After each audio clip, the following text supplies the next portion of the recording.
I'm so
Hoodies, hello, What's everyone. Come on happening? in the room.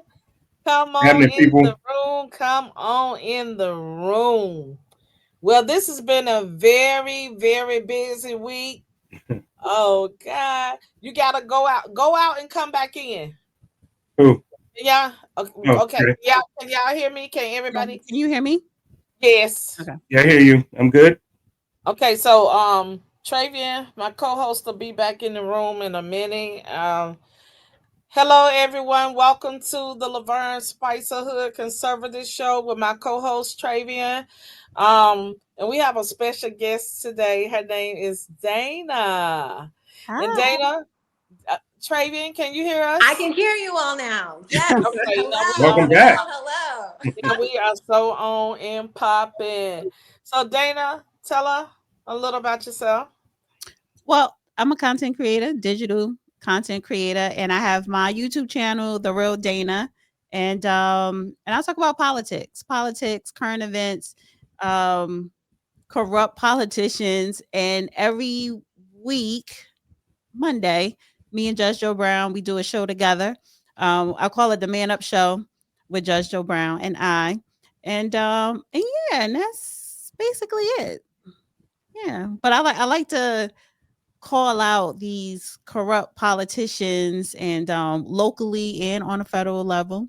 And I know we're going to be talking about Fanny today, and we've been riding that Fanny pack for the past year. Right. So yeah, Oh my God, I see this is gonna be a very interesting show. I'm gonna be on my best behavior, even No though we on need. started. Wait, we on started with a troll. We just got up here and Always. tell y'all what he said. Big, big back Laverne looks like a hot mess and uses a green screen because her project housing is a mess. what shows their house when you live anyway? You know, you're not supposed to show. Right. I mean, it's just amazing. But anyway, we're gonna move on. Jerome, go ahead, because we had so much to What's up? talk about. So That was up, hey. I just want to say hi. Thank you for having me back again on your weekly podcast. I am Jerome Bell, the J Black Mamba on X. I want to say Twitter, but on X. And I have my live show on the Radical Republicans live show every Sunday night, 8 p.m. And I just call it as I see it, whether you like it or not. It is what it is. I call out black folk, white folk, Latinos, whatever. If you fucked up, you get called out. yeah, it doesn't even matter these days. It's so amazing because I think that so many people that are really political now, never thought that they would be, especially for myself. I can say I never thought I would be as involved as I am. With speaking out about everything, but we are in a day and age where so much of this stuff that's going on is so unbelievable. It's like, what the hell happened to common sense? Common sense just isn't common any damn more. So with all of this stuff, I guess because we have so much social media, and they got the camera phones, so they can just record anything they feel like recording and posting. So, and they don't care about the contents. So it's it's some of it's so outrageous you can't help but to comment on it. But anyway, moving on. Let's get on, y'all. Popping with the hot news. Go ahead, Travi. I know you ready. So I'm like trying to figure out where to start. But I sent G a clip with music. It's the last clip I played sent to you. So you could go ahead and roll that because I think we could also add some entertainment.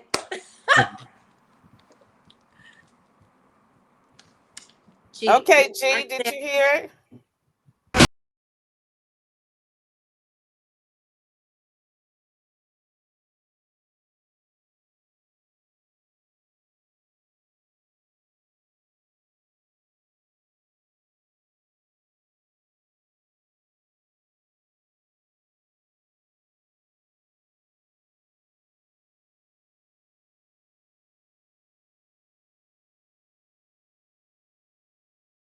Yeah, For the right. audience, On. yesterday, the House passed Senate Bill 244, allowing Trump and his co-defendants to seek compensation of our legal fees from the case in which Fani Willis was disqualified. So, what we are waiting on now is for the case to be completely dismissed, because we will not be able to receive that type of compensation until the case is dismissed. But what this does, this bill opens up the platform for us to not only sue Fulton County, but also to deem Fani Willis a defendant in any and every lawsuit. So we are in discussions right now. This was a huge situation. It passed like 100-2 in the House and 55-0 in the Senate. I'm super excited. This is, some type of just a small feeling of justice after what happened with the indictment August 2023.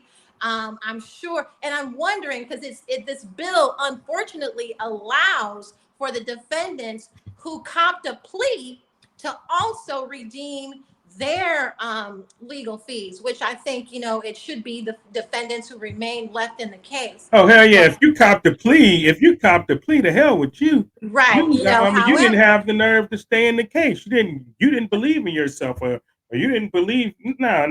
If you dropped out, you should be done. That's bullshit. However, the legislation allows for anyone who was part of a case where the prosecutor was dismissed for misconduct, you get that retribution. So they don't deserve it, especially in my opinion. Sidney Powell, bring in the Kraken. All she did was throw patriots and conservative under the bus. I mean, I don't even know how I would show my face if I was Sidney. Jenna Ellis? She doesn't deserve it. She wants to be the crybaby snitch. I'm like, I want to see all of this discovery. I want to see what they snitched about. I want to see these documents, because our country needs to know what they were willing to do to save themselves, put themselves before country. I want to know that. And I think everybody deserves to know that too. I agree. Also, welcome, Vicky. I see you in the comment section, and thank you for coming in the room. If you're in the room, say hello, y'all. Y'all say hello. Holler back. Hi. Holler back. And I'm gonna be nice. Holler back. I ain't gonna. Woo. I already told him. I got a guess. I got a guess in the house. I told him your mama already. I'll put it in the comments. But Fani is not done in the news. G, we got another clip. Can you roll that video? Roll it, G. Roll it. Our motion is concerned about is that we certainly believe that his post was to threaten law enforcement, which is all part of gang activity. Jeffrey Williams' attorney Brian Steele told me by phone it is never appropriate to be engaged in any type of witness intimidation. It is never appropriate to threaten to murder another person. The prosecution's motion to revoke Jeffrey's probation should not be well received and should be swiftly rejected. It is irresponsible to file a motion of this sort when Jeffrey has done absolutely nothing, Steele said, to violate any condition of probation or threaten a witness. We know that it is clear to Mr. Williams that the intent of the district attorney is to stop gang activity in Fulton County, Georgia. We believe the judge's order is clear, and that this is an intentional violation. District Attorney Fani. I'm so pissed off at Young Thug. Why would you, in your right mind, give Fani Willis any attempt at a win? Every case that she had her hands on in Fulton County had sunk into the quicksand. She lost it. She was the biggest loser.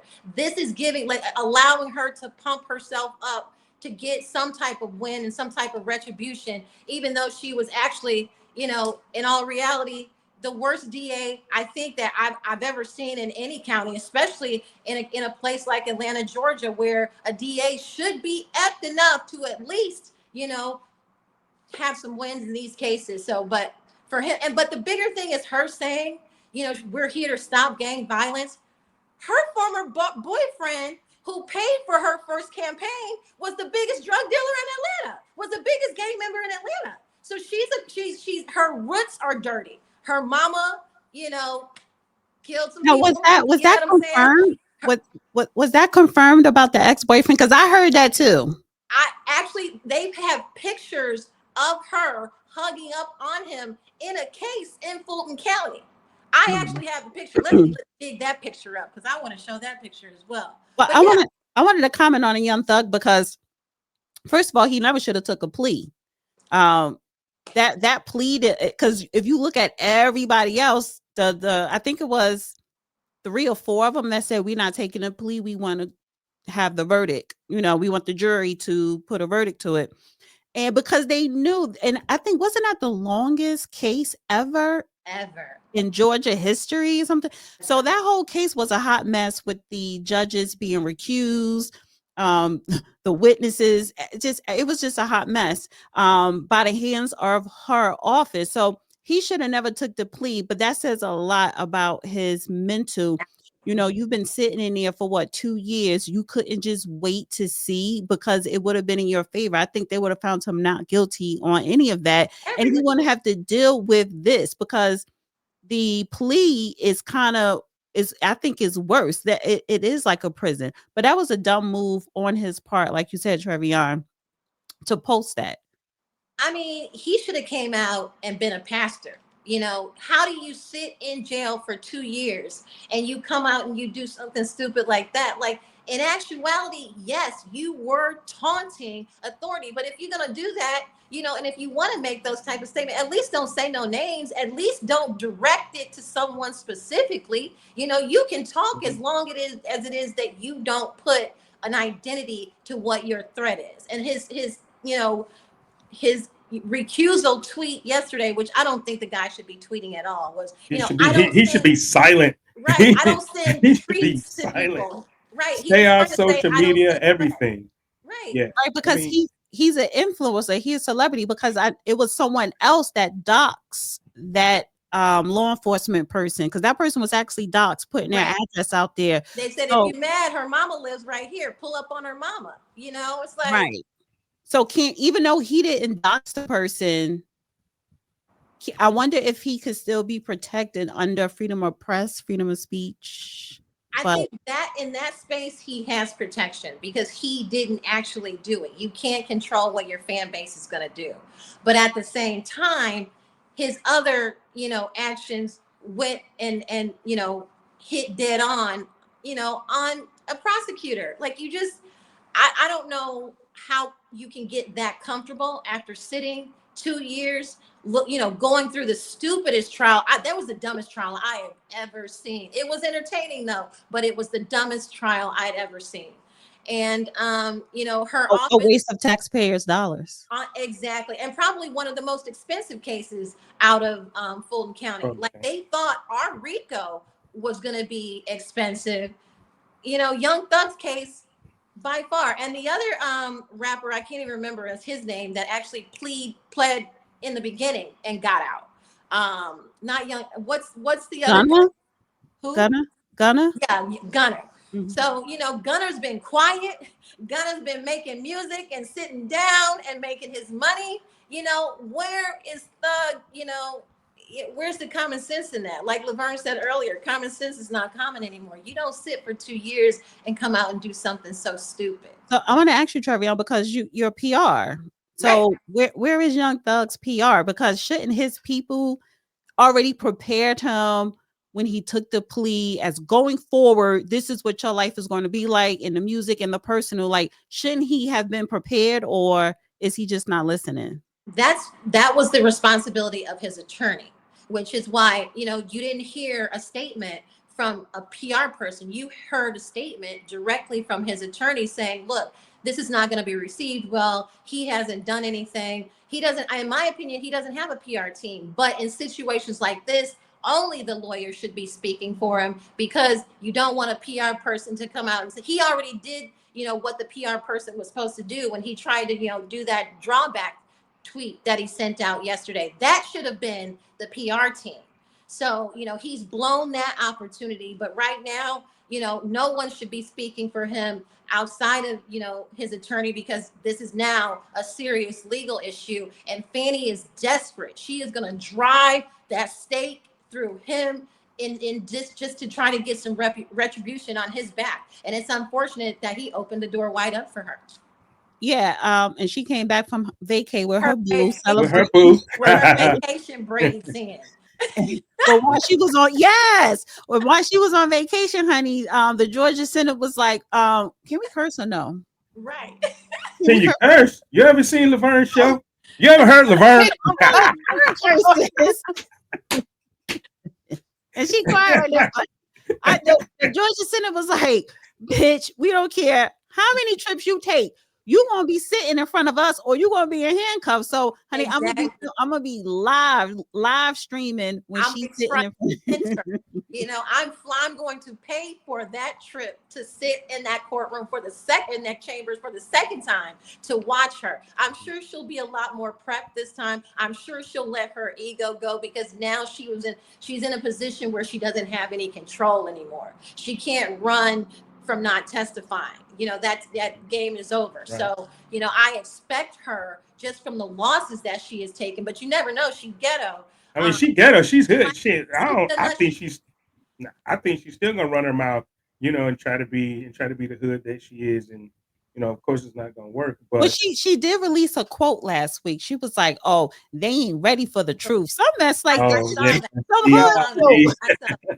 the truth, the only truth that she could come out and tell people is to snitch on the Biden administration and everybody that put her up to this situation. That's the only truth that she can come out with, because we all know what happened. The results are showing what happened. Every day we get a win. Every day it unravels on you. It peels like a banana. So, you know, the only thing she could come out and do, and I think she's already reelected.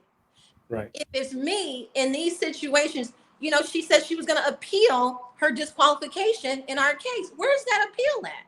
You know, they're letting this time clock run out on the time for her to appeal before they can dismiss this case. So it's like, look, if I'm you, I'm just going to go ahead and tell on everybody, because the loss is there. The biggest career case of your lifetime, you blew with flying. Nobody respects you. The only thing you can do is sit in Fulton County and try and put more Black people in jail. And you know, she has no power anymore. Just come out and try and redeem yourself and gain some points. Be respectful, you know, just to life. You know, you want to say you 100, you know, if my friends need something, I'll send them a G. You stand on business. You don't stand on anything. You know, and it comes out every time we see you, every time you open your mouth. And so, you know, the only truth she can do is tell, you know, how she got wrapped up in this, who pushed her to do it, and who was involved. That's the only truth she can tell. Well, because you did come on, excuse you hear my dog. I'm about to close the door.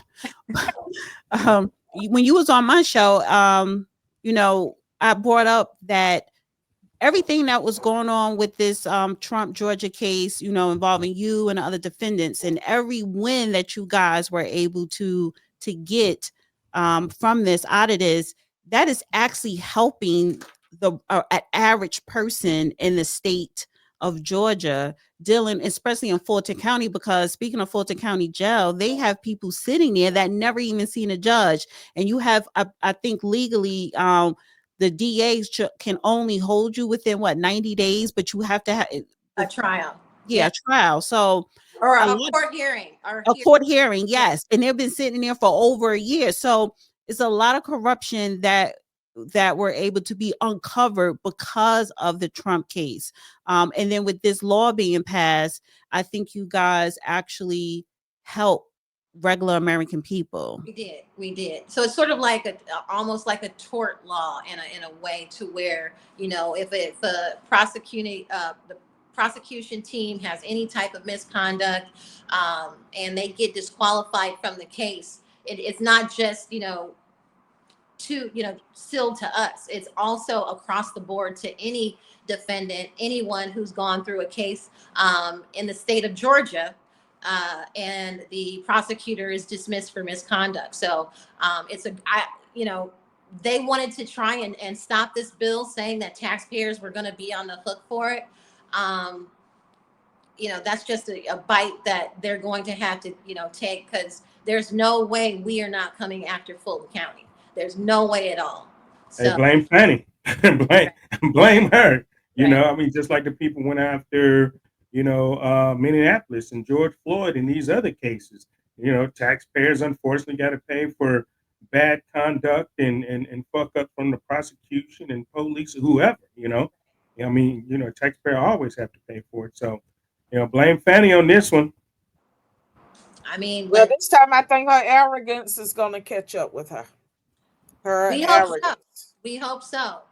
She has no power over me or anybody else in this case. We can pretty much attack her at will.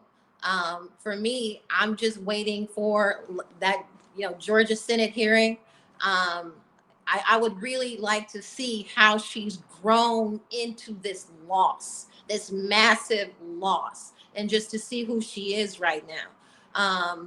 But I feel like, you know, she's lost it all. She has nothing to lose right now. Sitting as the DA in Fulton County, nobody respects how defendants are treated, them not getting their day in court. You have a busted system. So even though the voters in Fulton County reelected you, you are now about to cost everybody who voted for you a very pretty penny. So let's see how long you stay. Someone in the comment section, I want to say hello to Sheba and Rob. Welcome everybody. Vicky, welcome everybody in the room. And Vicky said that it's been reported that a picture on Fanny's phone was in connection. It's been linked to Trump's assassination attempt.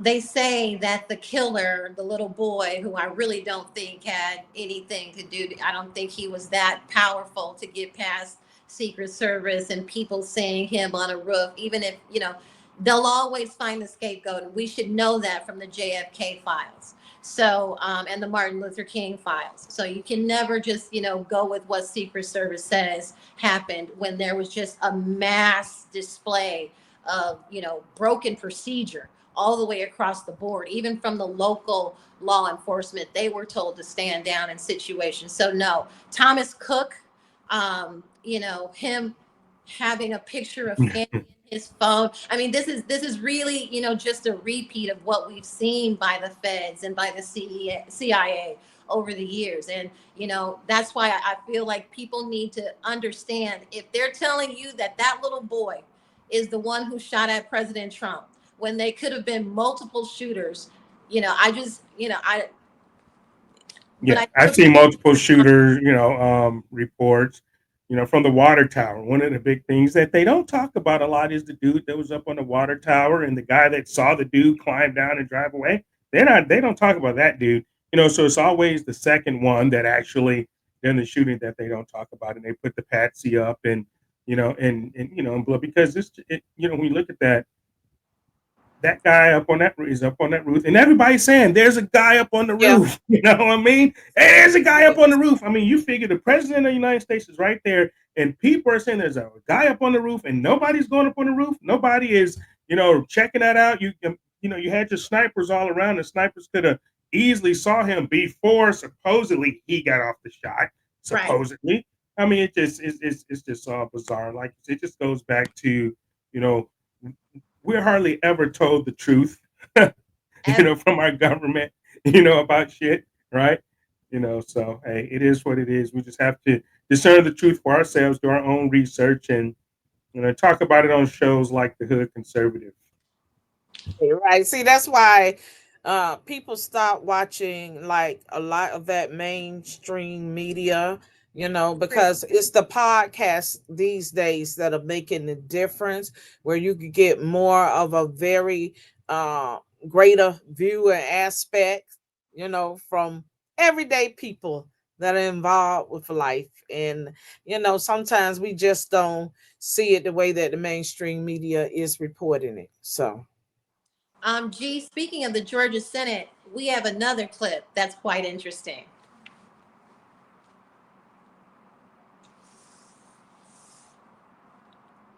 Are you there, G? Hello, G. There you go.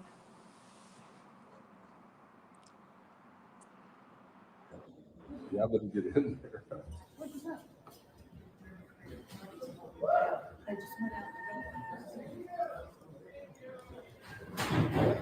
I'm sorry.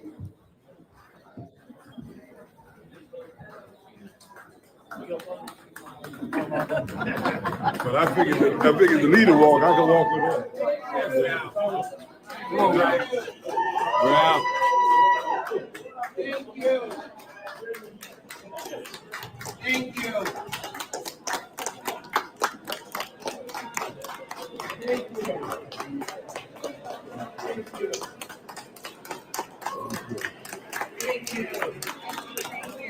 you.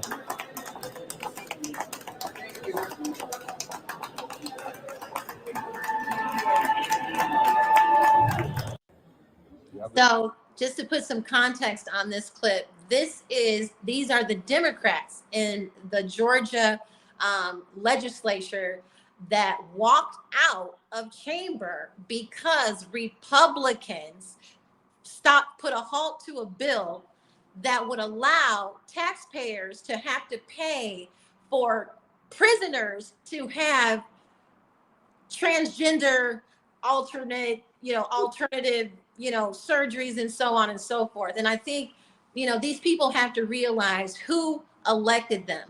Nobody wants to pay for prisoners to go from a man to a fake woman to chop off their penis. It's a sad situation, and I don't know what's happening in Georgia, but the flames are just high and just with ignorance.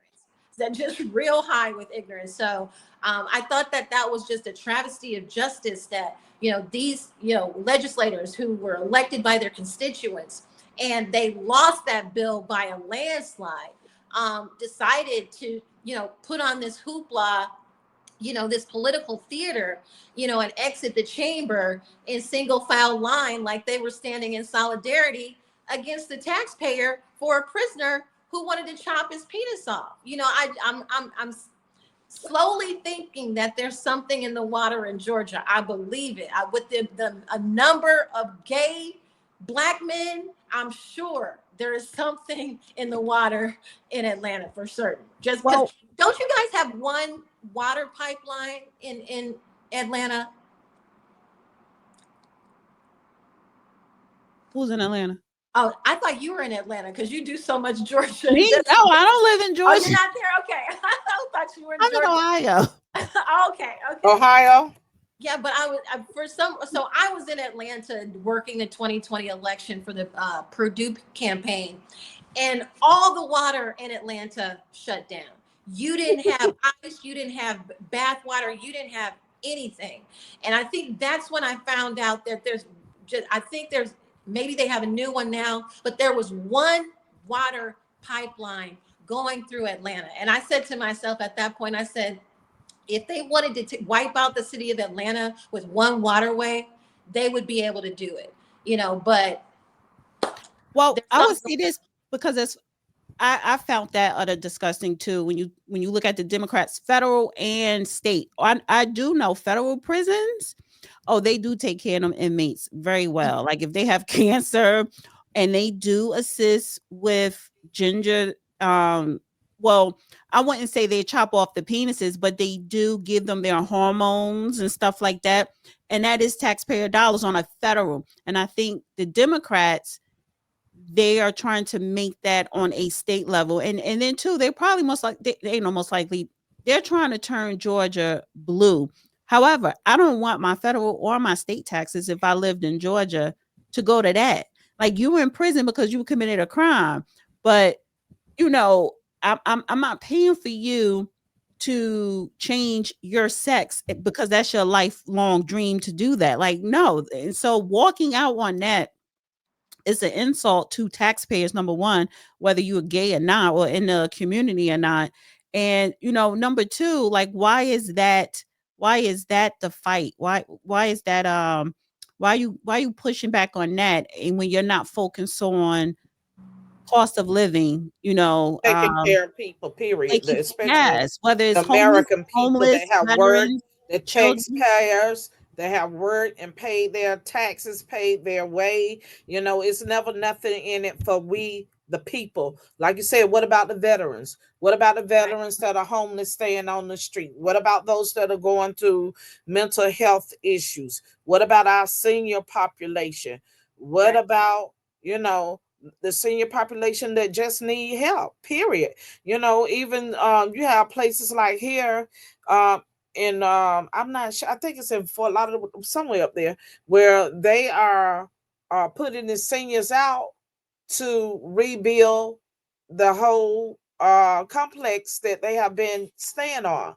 You know, where when are the Democrats gonna start, you know, really caring about the American people, because we don't see that out of the majority of them. And then what's going to happen with men that want a sex change and really can't afford it? Are they going to start doing anything to get locked up so they can go to jail just to be able to have a free sex change? Is this what we're doing? You know, when we got so many people, like I said, that have worked and paid the way that actually need the help. We should put the American people first. Always. I wonder Always.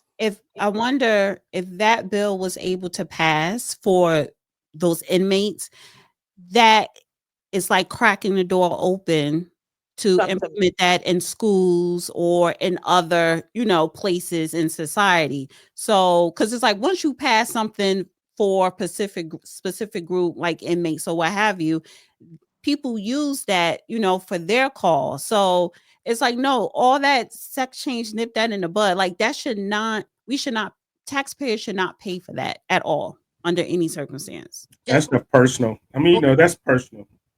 You know, if and you know, unless you're gonna give some money for, you know, mental health reasons. I think, you know, a lot of this is mental health. We need to reopen the mental health hospitals, and I'd be all for, you know, paying for mental health hospitals again, because there's too many crazy people out here. And you get these Democrats, like you say, and you know, and I look at these black Democrats, and I'm like, what the fuck are you guys thinking? You know, this ain't black. This is not black shit.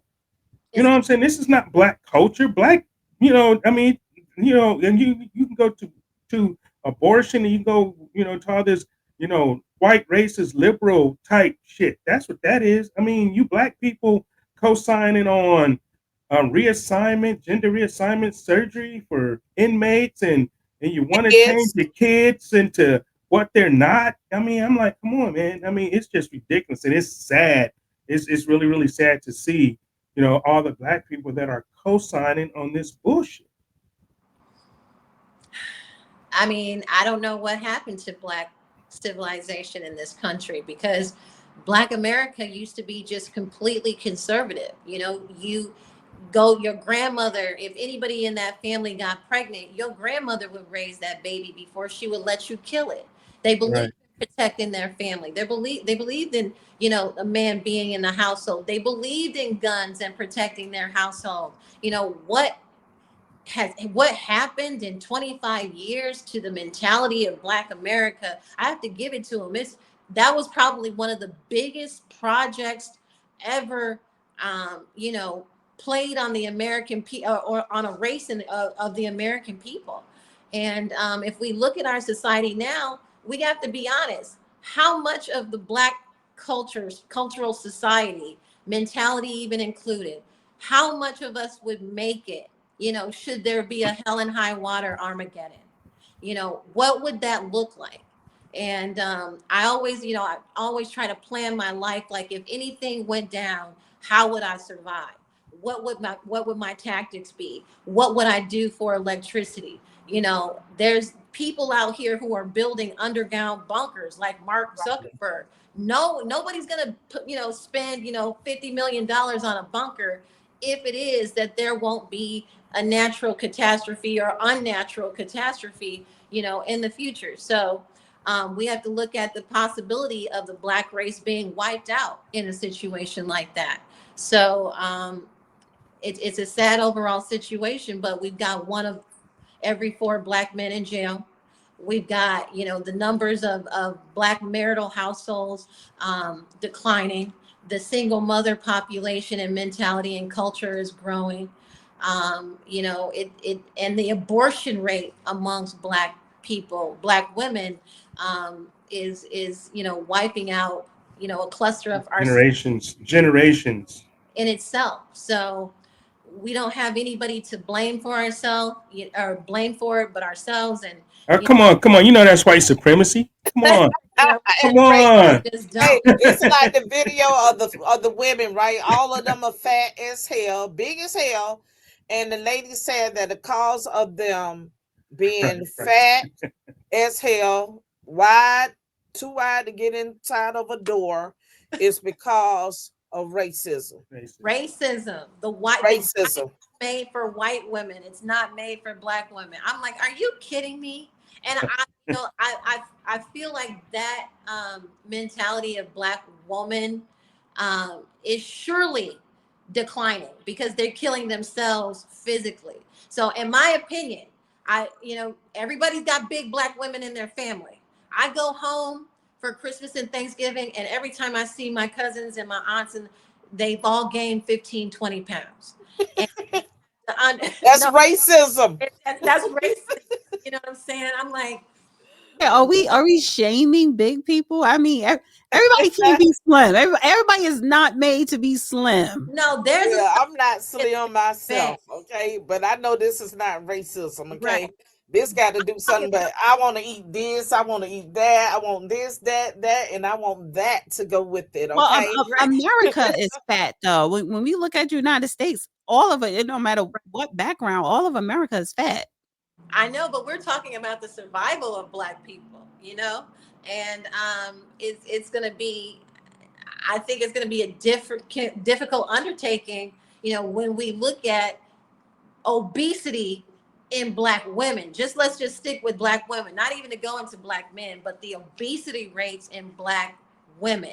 And that's not when you thick, you know, you chunky. I'm talking about the obesity level among Black women, and they think it's cute, and we're happy fat. You know, all those people like Lizzo and Monique said, "Oh, I love my big Black self," and look at them now. Look at them now. They knew it was Losing all that weight. Yeah, they knew that shit know, wasn't healthy. look at Yeah. it. I So mean, you know, it is what it is. I mean, but I mean, in you know, just the underlying conditions, because you got to think of, okay, you know, we are a big diabetic population. You know, call it heredity, call it whatever you want to call it, but we do suffer from diabetes a lot. I mean, and we are making the pharmaceutical industry billionaires. We're keeping them rich, and they're keeping us sick. You know, and they're keeping us sick. So we definitely have to take care of, you know, our bodies better. You know, like you said, because if war or something broke out, right? You know, how many of us would survive because we're just in shape, right? Or you know, because we can, you know, run a little bit. We might can escape something. You know what I mean? I mean, but no, you know, I think as a whole, yeah, you know, we just definitely need to be, you know, more healthy and more cautious of that as well. Definitely. Us can't not run out the door, let alone even walk out the door or without face help the door. and being out of breath. You But know, why do you think why you know we're focusing on obesity and specifically Black women? Why do you think we are seeing that uptick in obesity in Black women? Like, Depression, lack mhm. of motivation, excuses, blame, you know, racism. You know, racism. Well, I would say more Everything. socioeconomic. You so know, that's the depression part. Yeah. I would say that's the top one because usually people who are for the most part, people who make decent money or a lot of money, they tend to eat better to a certain Right. degree. But and then two, where you live at, if you live in a food desert where you have limited groceries for fresh food as opposed to fast foods, because if you look at a lot of urban Black communities, neighborhoods, you see a lot of fast foods in that community, more so than you do supermarkets or farmers markets. But if you go to suburbia where people with the income is higher and the property value is higher, you see farmers markets, multiple different types of Healthier, grocery stores. So healthier lifestyle. yeah, Yeah. And also because of some of that medication, you know, a lot of seniors really don't have a life outside of a doctor's appointment. And then they go there and they give them, you know, like 10, 20 prescriptions, you know. yeah, over And being over. Oh, so this is I want to bring this up. Speaking of that, speaking of Black women, and it's just Black people. So I like to do research sometimes, observational research. So, and I was born and raised in New Jersey, particularly East Orange. So, when I was living there before I moved out here to Ohio, I went into a CVS, and it's 99% Black in East Orange. And then you look behind, you go to the pharmacy, it's like stacks upon stacks of prescriptions in bags, right? Ready for people to pick up. Thousands, like it was just so much. And it was a long line of people waiting to pick up their prescriptions. And then when you go to I went to other pharmacies in more affluent neighborhoods, you don't see that. You see, you do see prescription, but it's very little. Even if you go to Target, it's not a lot. So to your point, just by observation, yeah, Black people are being over medicated, which tells me they have a lot of ailments, a lot of sickness, it's a lot of health disparities going on. I just found that crazy. I'm like, that's a lot of pills. And that's millions of dollars that these pharmaceutical companies, billions, I look at it like this. The question I would ask, what is the percentage of Black people that pay into pharmaceutical companies? As far as if we got to pay out of pocket or Medicaid or insurance, like what is the percentage of Black people contributing to the capital of pharmaceutical companies? And it's probably high. sure it is. And also, you know, look at the side effects for all of that medication. But, you know, in comparison, um, a lot of people that have more of a healthy diet are looking to alternatives instead of just taking conventional medications that have all of those side effects. Well, yeah, I take zero medication. I don't even take aspirin. I don't take any of that. I may take them 800 milligram Motrin if it's really really bad. If I did something, and I was working too hard. But as far as medication, I don't even take medication because once you get on medication, it's made to keep you sick. It's not made to make you healthy. It's not made to make you get better. None of it is. It's made to cause something else to go wrong. So you need another medication for that. And then when that causes something to go on, so it's just a never ending cycle, right? Right. So I try to, I have a high tolerance for pain. A lot of people don't, but that just comes from, watching like my dad and my mom and, people in my family get on all these medications. And guess what? They still fucking die. It ain't help them. You know what I mean? It didn't help them, So I'm like, okay, well, why are we taking medications that's supposed to help us and it's not helping us at all? It's still and it's killing us. It's just causing another slow death in another area. So I say Because don't the take none of doctor that. If said you need it, and your doctor knows everything.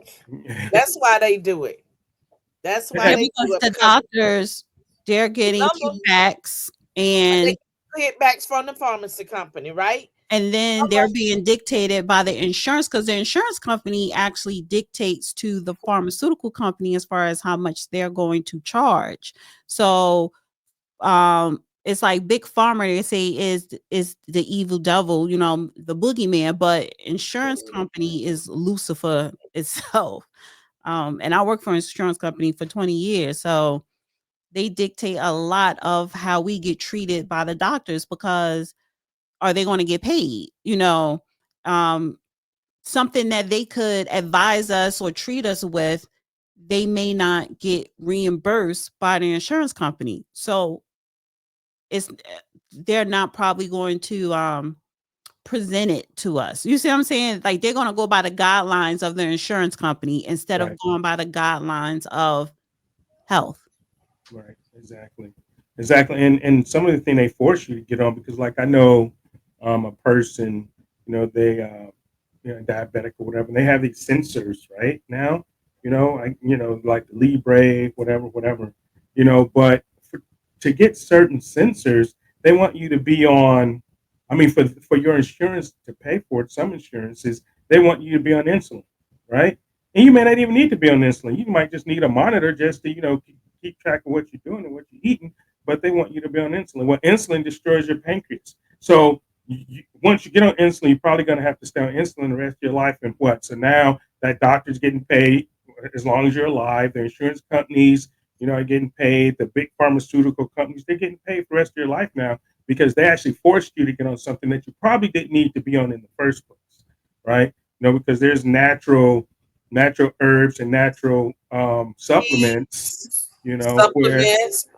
supplements that do the same thing as these other medications. You just have to research them and go and look for them, And so, I mean, a lot of people don't do that because, unfortunately, a lot of us, we don't read. We don't like to read. We don't do research. And they know that, and that's how these Democrats get away with, keep fooling these people for years into voting for them because they'll just put some shit out there that's not true, but they're not going to go and look it up and they're not going to go and find out if it's true or not. So they just believe it. And that's how they keep these people, in this Stockholm syndrome. They keep these people's minds, just imprisoned, to where they can't get out. And, I like to see people get out. When you see someone wake up, because I had a cousin, I'm not going to mention her name, staunch Democrat, man. Just bad. She used to attack me for all of my posts and shit, right? I mean, but then she started to actually open her eyes. She started to actually look. And I'm like, just follow me. Just watch. Just look, right? And just research it for yourself. And now she's a hardcore fucking Republican. She was like, we've been lied to our whole lives, I'm like, yeah. I'm like that. And, and that's what happens. And when you see that and you see them, come out of that Democrat, Stockholm syndrome, it's like, yeah, it's a good sight. And then you see them thrive. I mean, you just see, everything in their life seems to get better, and it's just, what, Jerome, it's just like you said, it's nothing that you can tell them that they would believe, but they always want to debate you with something that you have to say. They want to go toe to toe. They want to debate you. Especially if you put it on Facebook or Instagram, they're gonna leave comment on a comment. You are shameful. You are this, and I'll be looking at it like this, like really, I don't give a shit what you gotta say. I could care less. So and it's like you said, waking up is so damn hard. We all agree, what the problems is. And it's like this. I always say Black people want the same thing that everybody else want. Generational wealth, the American dream, prosperity, your family, God first, family, and all of that. You know what I mean? But when you talk about, okay, here's a group that actually believe in that want to help you fight for that, then they don't want to hear that. That's when they want to go back to the plantation where they got brainwashed at, and they don't want to hear shit you gotta say. Oh, you don't know what you're talking about. How could you agree with those racists? Everything is racist, but the thing is, right? If you are out, and I challenge anybody that's listening, and there's a lot of people here listening right now. If you are out, I don't care if you're at the youth fair, I don't care if you're at Disney, I don't care what theme park you are at.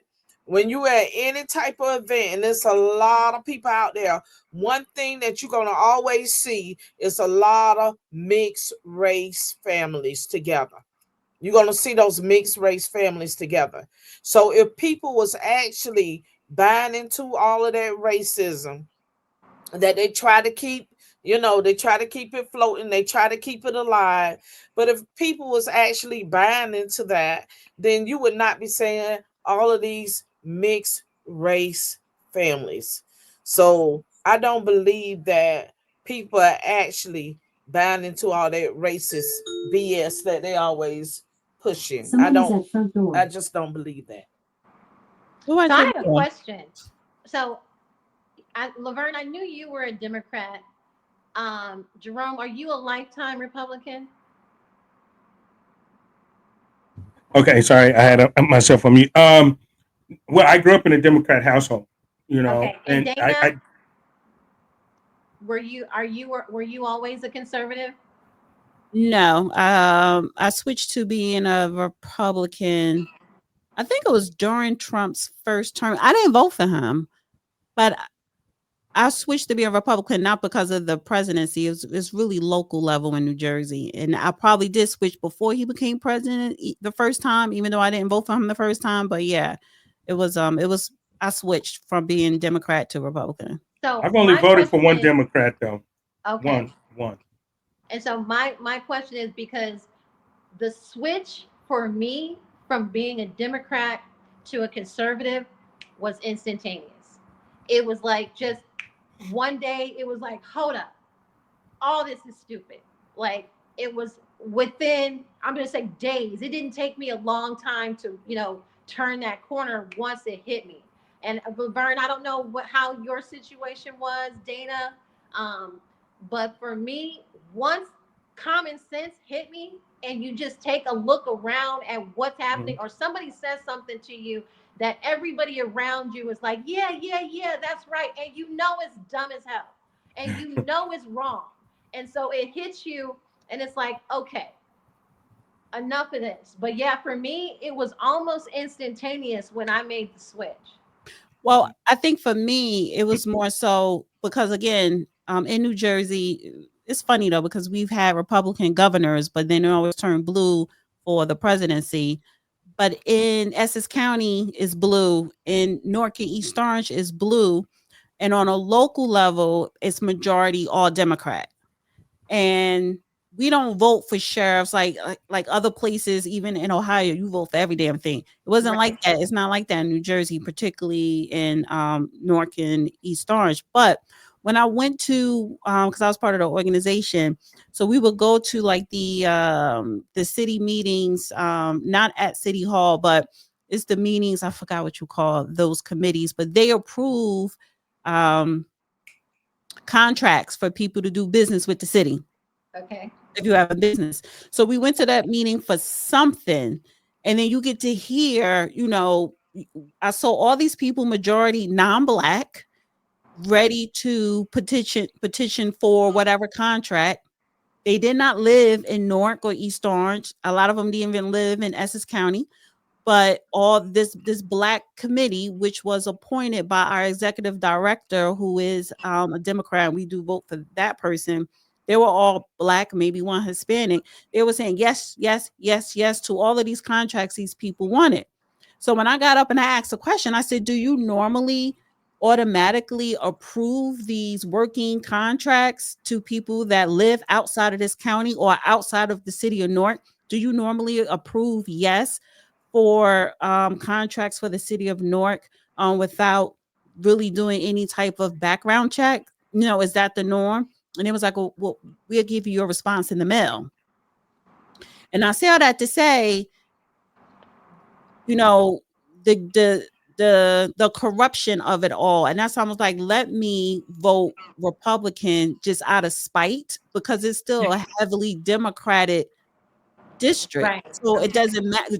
Republicans are not going to even try to run, because a lot of times some districts are just going to stay blue, like they say, that blue wall. Right. But I noticed now with this second term of Trump, even in that particular district in Newark, East Orange, you started seeing an uptick of people fed up with the Democrat Party, and they're entertaining, or if not switching. A lot of people switch to red. It's still predominantly blue, but people are switching to red. So I did it out of spite, but then I started paying attention to Democrat, Republican, and the difference between a Democrat district and a Republican district, and then a Democrat state as opposed to a red state that I'm in now. And I prefer red. No question. Somebody once told me, and I say this to other people too, if you want to know the difference, go outside past your mailbox. Literally, go outside past your mailbox. And that's one reason, the family member of mine that switched over, And I'm like, go outside and tell me what you see. Tell me what you hear, outside of your mailbox, right? Outside of your yard. I can tell you what I hear. I hear birds. I hear, the wind. I don't hear no police sirens. I don't hear no gunshots. I don't, what do you hear? I mean, it's just constantly. When I live from Cleveland, I'm from Cleveland, right? And I remember, my dad and my mom worked their ass off and actually moved us to a suburb of Cleveland called Warrensville, right? And so when we moved out there, we were literally the third Black family in like the neighborhood, right? And I remember, and I was like 7. I was like 7 or 8 at the time. And I remember, going to sleep and I couldn't sleep because it was too quiet. I had a problem falling asleep because I was used to the gunshots. I was used to the traffic. I was used to all of the noise as a 7-year-old, right? As a 7-year-old, I remember this, right? And then moving to this neighborhood, it was too quiet, right? And so I'm thinking, I mean, kids are, and I don't care who wants to believe it or say it or not, but kids are definitely a product of their environment, right? And so when you go into these different environments and see, you pretty much know that you're in a Democrat environment, versus a Republican environment. I hate to say it like that, but it is what it is, right? My dad used to tell me, I said I grew up in a Democrat household, and my dad used to tell me if he always vote Democrat because the Democrats are for poor people, right? Well, me being a thinker, right, as I was growing up, right, I'm like, okay, well, shit. If the Democrats are for poor people, who for rich people? Because I'm tired of living like this, right? So, right. So I want to know who's for the rich people. How do the rich people live? And as I began to get up in the voting age and everything, I always voted Republican because I wanted to be on the rich side, right? I want to make sure that my family was on the rich side. I want to make sure that I didn't want to be for the people who for the poor people because guess what? Your ass stay poor. Right. Yeah, That's what the Democrats. They're for the poor people, but it's they're for the poor people. And you stay poor. You wonder why your ass stay poor, right?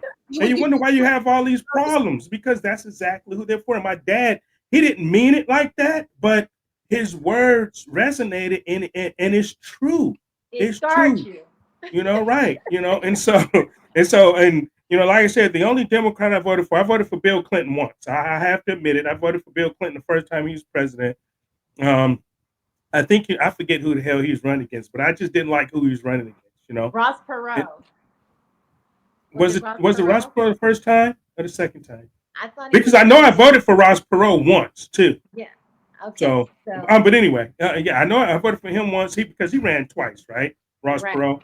Okay. All right. So yeah. I think I may have voted for him once and then Ross Perot the next time, something like that. I don't remember. It's too far back. But that's I've always been a Republican as long as I've been an adult, right? And then the more that I read, the more I research, Black people have been conservatives since the end of slavery.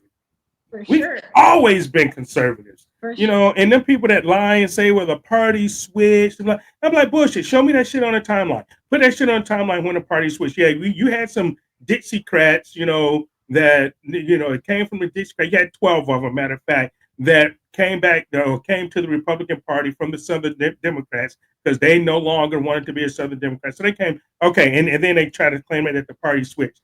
Well, we've had Black senators and congressmen since 1787. We've always had, okay, and so when was the first Black Democrat? Like 1938? I'm like, so, and then the next one was Shirley Chisholm. I'm like, so when did these parties switch? Because we still, as far as I know, we had Jim Crow through the 20s, 30s, 40s, 50s, 60s, 70s, right? And they were all Democrats. So when did this shit switch? It never switched. We've always been Republican. What switched is, unfortunately, and he said it, he led Black people to a house on fire. Unfortunately, he got caught up. Martin Luther King got caught up, and he led Black people the wrong way. And we've been that way ever since.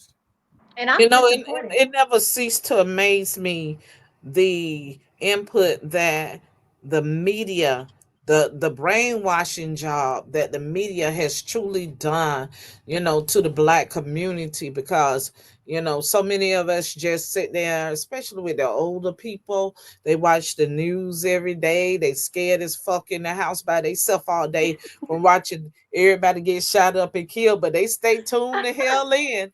They stay right there, tuned the hell in. So for me, I was always listening to, I think the thing from Charlottesville, it really caught my attention. I'm like, yeah, they're really racist, those Republicans, you know. And then when Trump said, why don't y'all take back y'all community anyway? Because they're not helping y'all. I'm like, damn, he damn sure right. So that's what caught my attention. And I started listening to him, and I was like, okay, you know what? He's really making a lot of sense. So now I understand why they're so angry with him, because people hate the truth. People do not like the truth. They don't, you can lie to them all day. They gonna sit there and believe that shit and thumbs up and everything. But once you begin to tell them the truth, they don't want to hear the truth. They hate the truth.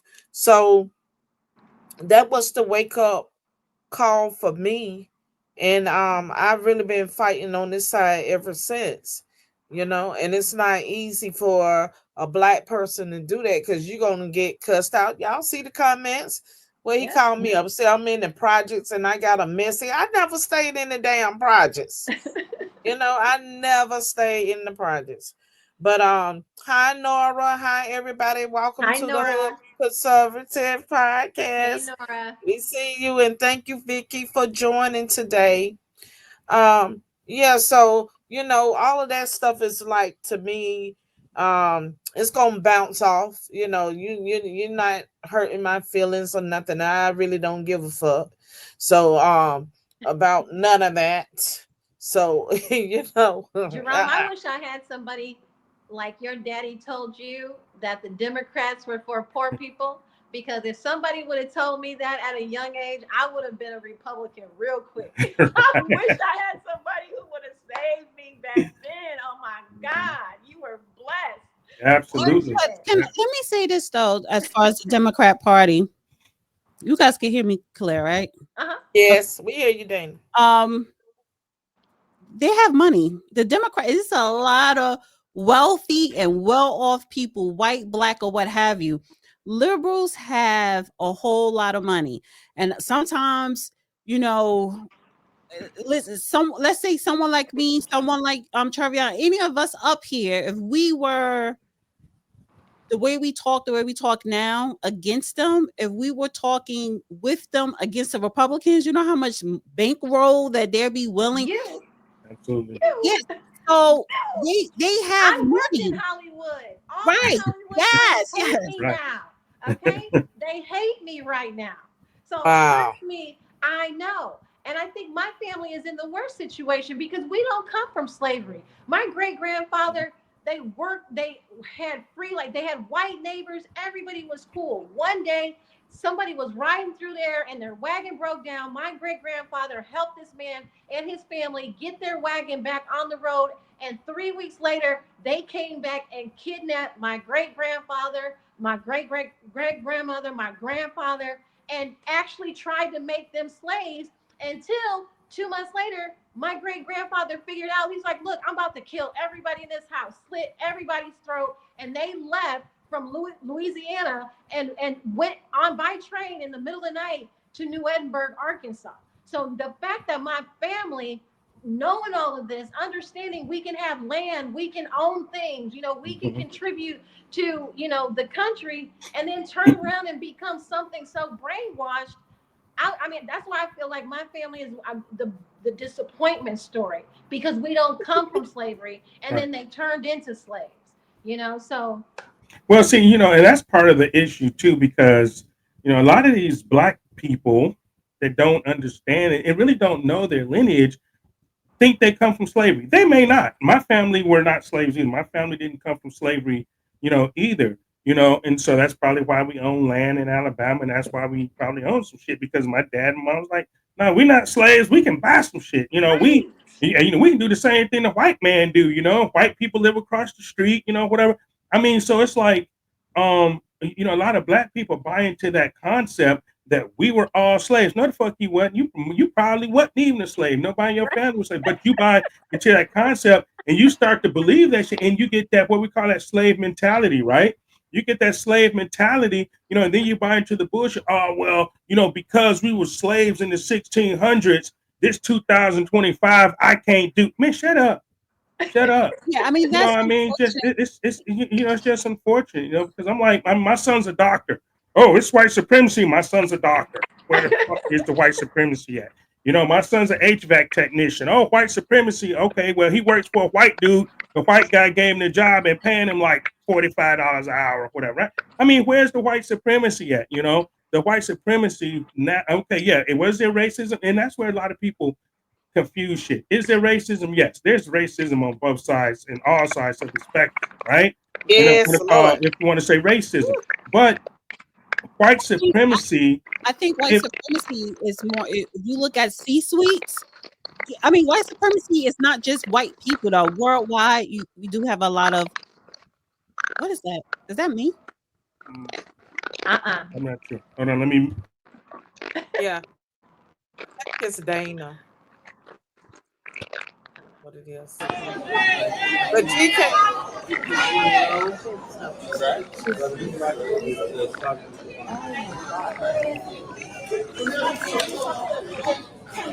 She ever been in a fucking tennis podcast? I will wait it's fine. Stop recording.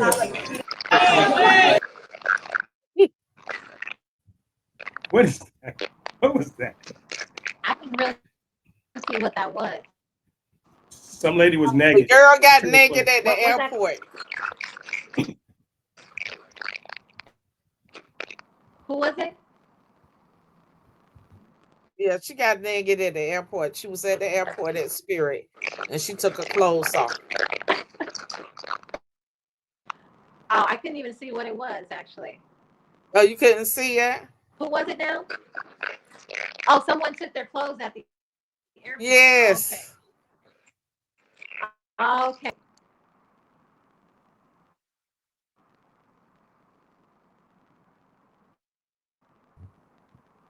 Oh, the chick that was running through it. Spirit always got some drama going on. I don't even know what. Hey Trev, you got always some have issues drama. with your audio. Trevion, you got some issues with your audio. Yeah. Something's going on. Is it still there? Sounds good to me. No, it's gone. It's good now. Nah, it's not. No, it's still.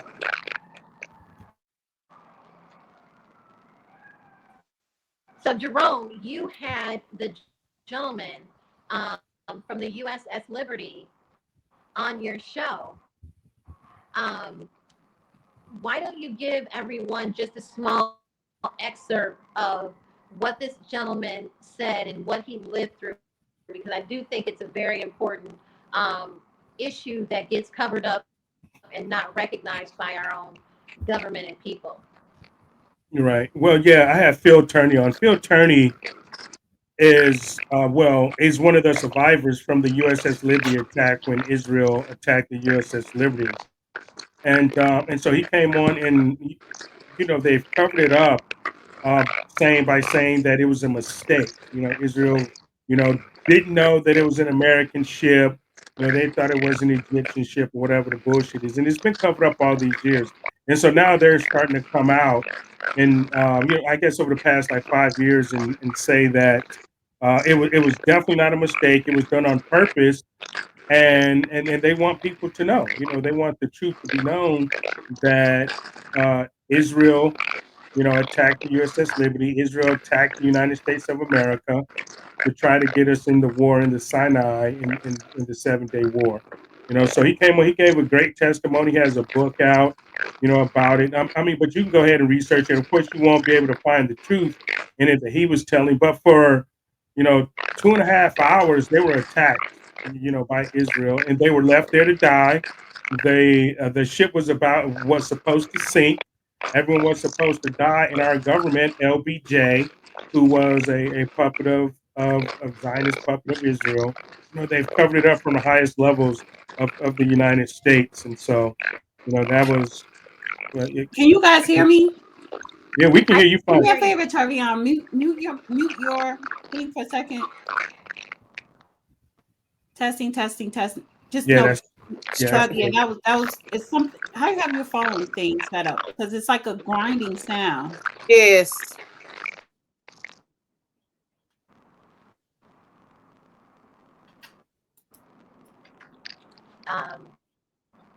Okay, now I don't can hear. you guys hear me clear?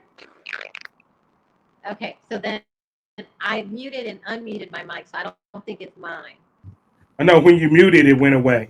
Yeah, when you muted it, it went away. It's something around your mic. Something around my mic? Or something. I don't know. It's just.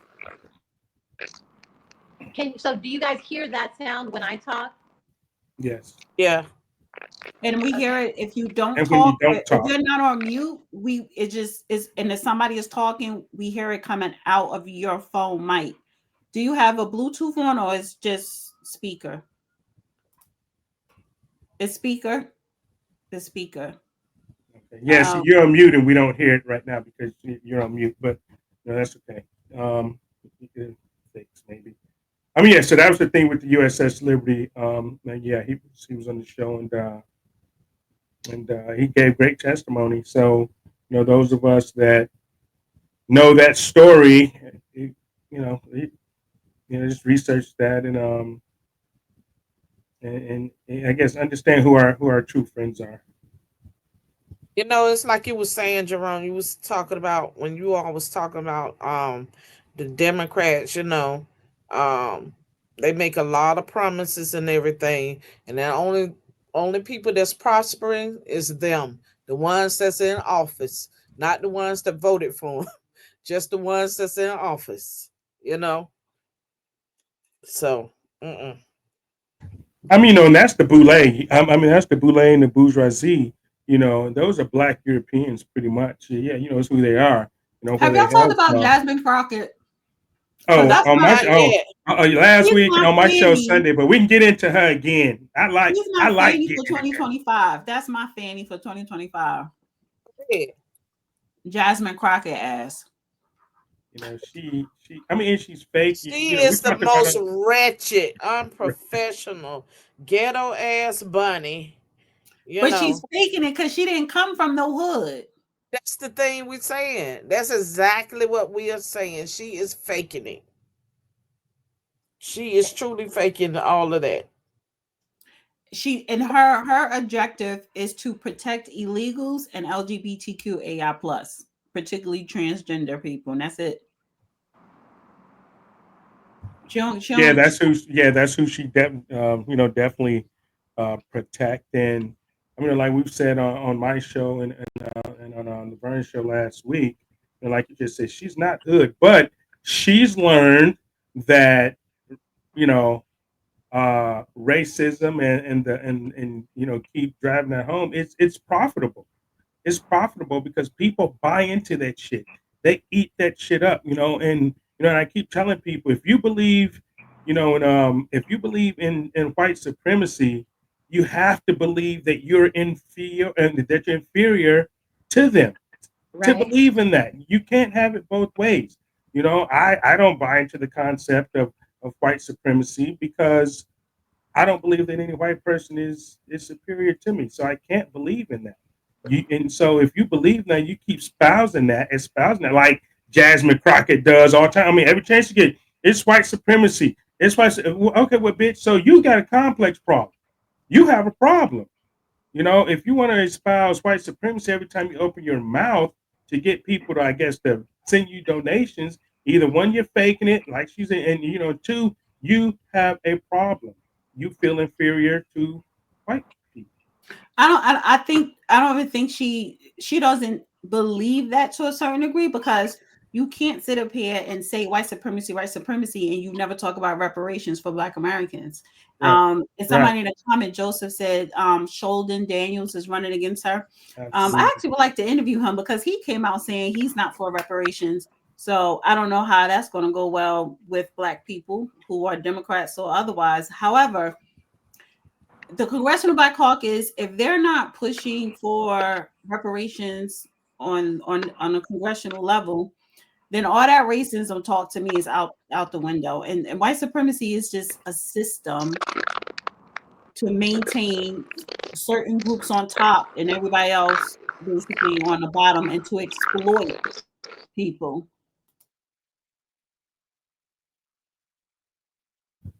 I think You know, that Jasmine is just a clingy bill. She just need to go somewhere and sit down for a little while and shut the fuck up and give the whole thing a break. You know, it's just at this point, it's just entertainment for whoever it wants to listen.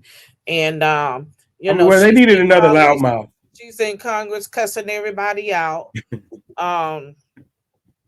And they're not even like responding back or fighting back. They just let her say whatever in the hell she want to say. She's supposed to be the Black version of Marjorie Taylor Greene, but Marjorie Taylor Greene never cursed. She talk a Never lot of did. shit. She might have talked shit, but she ain't tell nobody shit to fuck up. She ain't tell nobody they was full of shit. Or this is Never horse did none shit. of This that. is BS. And Right. She ain't oh, say they was I'll see being you right. outside. Well, they needed someone more ignorant than AOC because they're, I think that's who they're trying to move into leadership, because you don't see a lot of AOC talking dumb shit anymore. You know, every once in a while, but you see Jasmine Crockett every day. You know, so AOC has moved back into the background. You know, from that, except for her little tour with Bernie or whatever. And Jasmine has the spotlight right now. And just like Cori Bush, just like Bowman, right? Jamal Bowman, she's next on the cut list. I don't think so. She's next. I totally disagree with you on that one, because she is not going to. You never heard Jasmine say anything pro Gaza or pro Palestinians. That's what got Cori Bush and Jamal, what's his name? Whatever, Jamal something. That's what got Jamal Bowman. Bowman, yes. That's what got them booted up out of there. Because first of all, Jamal Bowman, dude, you in New York in a heavily populated Jewish community. That's your district. And you talking about some pro-Palestinian in Gaza. Like, yeah, we know what's happening to them is wrong, but y'all got to play the game. So, and then too, again, that was all BS. He risked his seat for what? Because you wasn't for Black people either. So Jasmine's not going to get caught up in that, because you have not heard her utter anything pro-Palestinian. She don't even talk about Israel, and I bet you if she do, she is pro-Israel. So she know who is paying her. George Soros, certain tech people in industry. She's well protected, and that was intentional. Well, I'm hoping I'm donating the show to Daniels though. I'm not donating him. Well, I still want to interview him, but I want to interview him too. I want to have him on my show too to really see where he's at. I mean, but I think she's playing some, because when you look at the votes down there, in her district, it's like 700,000. The district down there, and she only got 197,000 votes, and she didn't run against anybody.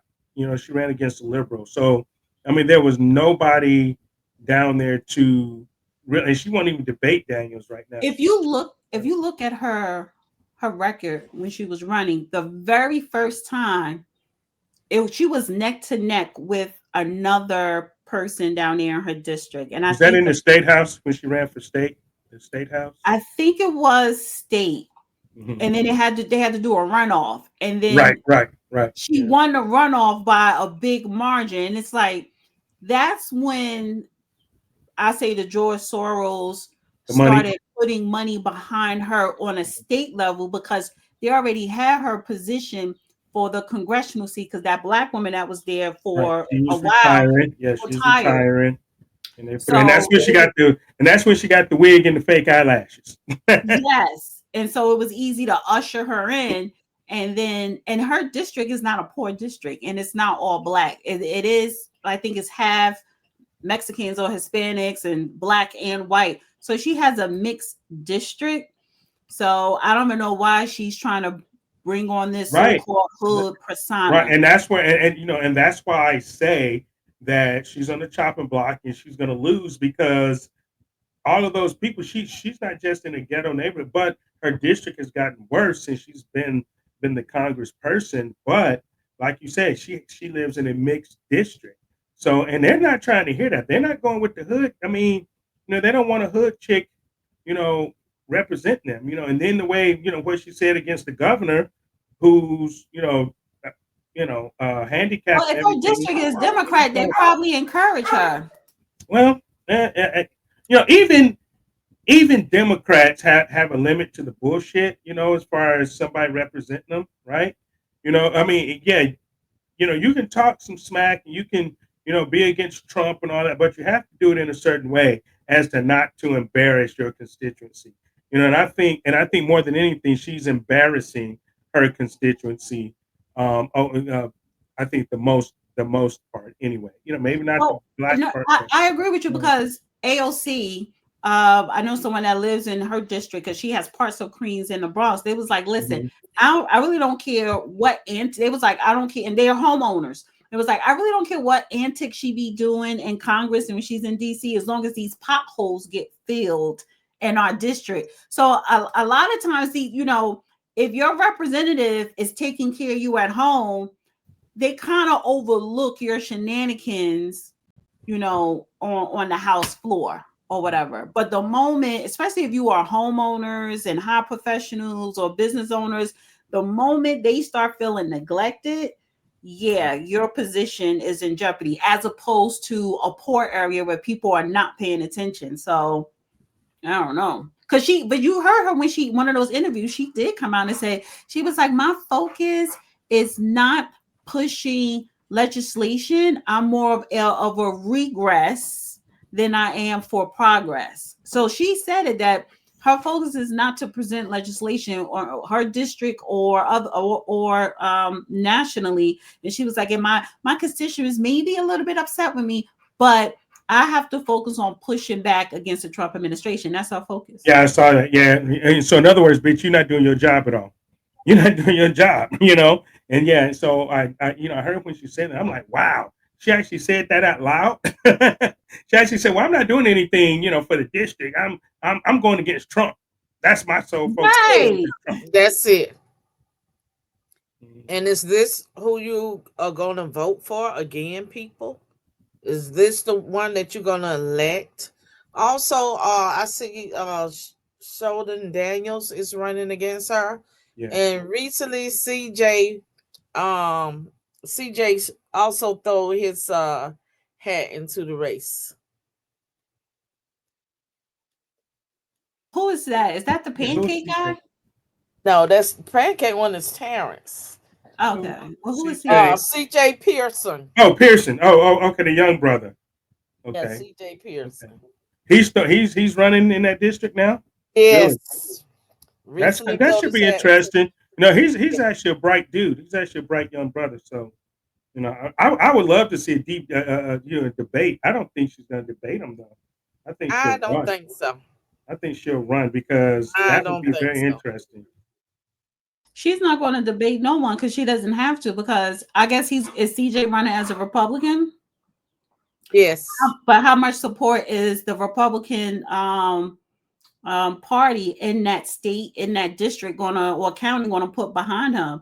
You know, now I don't think it's so much for them to win. I think it's for them to disrupt her voting base, because they're not going to win unless they actually put a lot of support behind CJ. Now, the other guy, I think he's running as a Democrat, right?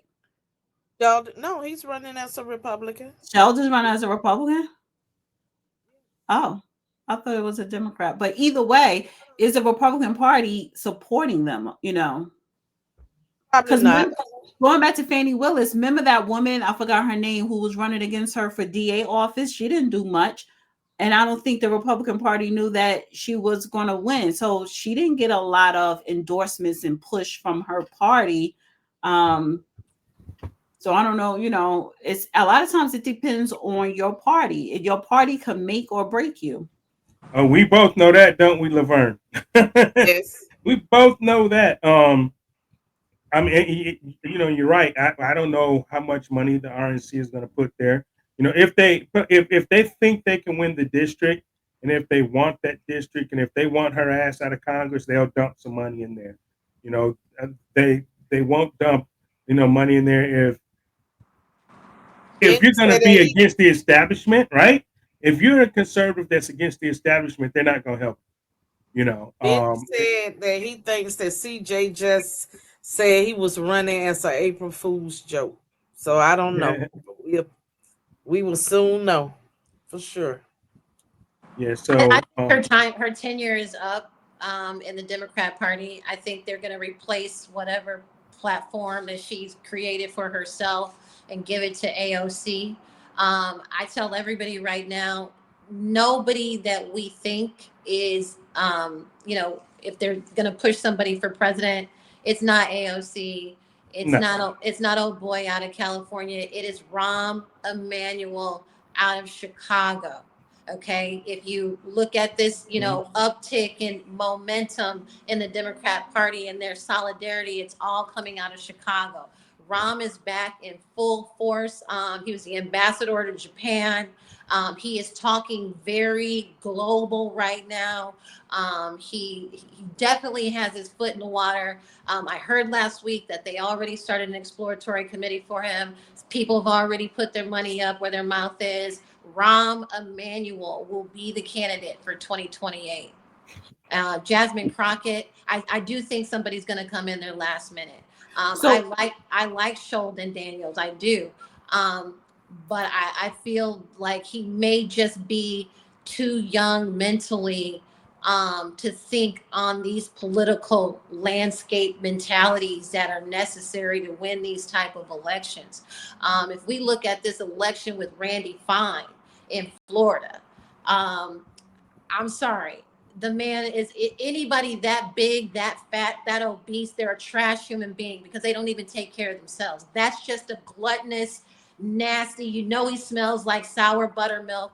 It's like this type, and Trump got behind him.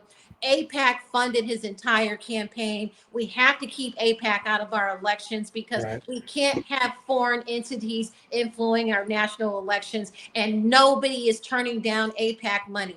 So this is, I feel, this needs to be, they need to be considered, a terrorist organization or a foreign entity agent that cannot continue to participate in swaying our elections. But this Randy Fine situation, I think it was the dirtiest show of political power by the Republican Party.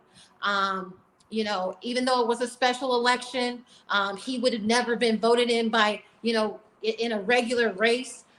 Trump coming in and supporting it just feels like, we had this Israeli hand swaying and moving our elections. But for Sheldon Daniels, I definitely think somebody's going to come in there last minute, somebody with some real money. I truly wish Sheldon the best, but in these types of games, especially on the federal national level, these type of elections, Senate, Congress, you have to play real slick because they're going to come in real slick against you. And I don't know if he, yes, he's from Texas, South Texas, whatever it is, but you got to be real slick. And a lot of that slickness comes with experience. And I feel is he a Republican? He is running as a Republican. Yes. Okay. And so, the fact that the Republican Party has not made any effort to get behind him, knowing that they know who he is, it is almost them sending this message. Look, we don't think you have what it takes. We're not going to stick that neck out, on your behalf, as we just saw what happened with Randy Fine. But you look in Randy Fine's office, you have this massive Israeli flag. I think there should be legislation against that. If you are a legislator voted in by constituents of this country, you cannot display foreign flags in your office, especially at that magnitude. But when we look at what happened, we have to stop and say, as citizens of this country, we cannot have foreign countries influencing our elections the way AIPAC is. But I fear heavily that somebody's going to come in against Jasmine Crockett with real money. Her, hoopla, parade show, we out in these hot Texas streets, honey. All of that is going to dissipate by the time this next election is going to come around, and she doesn't have any power, and they're just playing her out to get rid of her. And there's definitely somebody who's going to come in and get the support of the party. So who do you think the Republican is going to position to go against Rahm Emanuel or anyone coming from the DNC side for 2028? Will it be Vance? JD Vance can't beat Rahm Emanuel. Let's keep it 100. You don't think he can? I don't think he can beat a Rahm Emanuel. Rahm Emanuel's been in politics forever. His brother Ari Emanuel runs all of Hollywood. Okay, this is the question though. Can Rahm Emanuel influence Republicans? Can he have Republicans then they will have to turn and vote blue? I don't think so. Ron is not liked, and a lot of Democrats don't like him. That's why I'm saying y'all got to listen to this new Rahm Emanuel. Like I said, he's talking in a different way. He's very, very international. He's talking foreign policy. It's not even, he's playing this real slick. I get it, but so here's my pushback, because he's playing it slick now. But what's going to happen if once he decides, and we know for sure he's going to run, then all the dirt on a local level in Chicago and the state of Illinois, and when he was at the White House, going to come out. For instance, he created that New America plan that a lot of these other cities are implementing, and we're just trying to clean up from the Biden administration with the illegal. So he has that illegal migrant stain that's going to carry with him, and people can't trust him because he's just another Biden and Obama, but more intelligent. And in a Jewish face, that's all. But he will open up those borders. He will open up those borders, and I wouldn't trust him at all. And he'll be the one to come out and say, "I was wrong. I have a new plan for America." And we're, like you just said, we just were discussing it. AIPAC has a lot to do with a whole lot right now. So as you say, he's this new and improved Biden Obama in a Jewish face. So, which is a problem. Well, I don't know anymore with AIPAC influencing our relationships and our elections. I don't know. I'm not okay. So will he renounce AIPAC? Will he say, "I'm not going to take any"? No. He's taking all that money. He's taking all the money. Exactly. So it's like, why would I change my mind on you? It's like, you talking a good game, and I think the American people are waking up. So no matter how slick he is, the American people, especially voting Trump in this last election, and we have 4 years to see what JD Vance do, because this is like what do you call it? An interview for JD Vance. Does he have what it takes? Now, he's a great debater, especially if he's going to run for president and he debate against Ron. He could hold his own. I give him that. But I'm looking at how is he going to be as VP? Because I would definitely back JD Vance over Ron, over anyone coming out of the Democrat Party. But who else does a Republican and a Democrat have? Like, you know what I'm saying? That could really here's what I think. Because when you look at Newsom is trying to be the moderate now. That's why he did the podcast, and the first thing he did was bring on conservatives, because he's trying to, shift the moderate. But a smart person is can see that, from a mile away. He's full of shit. Everybody see what you did to California. Everybody see that. Now, on that same token, he is Nancy Pelosi's son, and she carries, nephew, and she carries a lot of weight. Now, I didn't know that. Oh yeah, and she carries a lot of weight, and he's trying to be moderate, right? And we have unfortunately some dumbass Republicans that will fall for the bullshit. Yeah. Okay, on that team, on that side. Now, Rahm Emanuel has been off the scene for quite a while. A lot of people don't know who Rahm Emanuel is and what Rahm Emanuel did to Chicago. He's part of that Chicago crime family. He's part of that, that mafia in Chicago. So he will, if he definitely comes on the scene, I can see that happening. Now, are they going to tear each other down? Are Rahm and Newsom, is one of them going to back down and give the reins to the other one? right? Or are they going Or to they run together.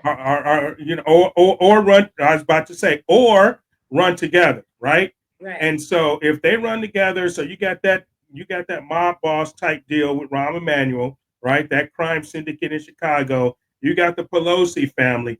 They're gonna have a lot of money. And then you got AIPAC. AIPAC plays both sides of this. They do. AIPAC They plays play both sides. I mean, sides. they fund the Democrats and they And fund the the Republicans. Republicans. Now, Exactly. here's going to be the key. Here's going to be the key.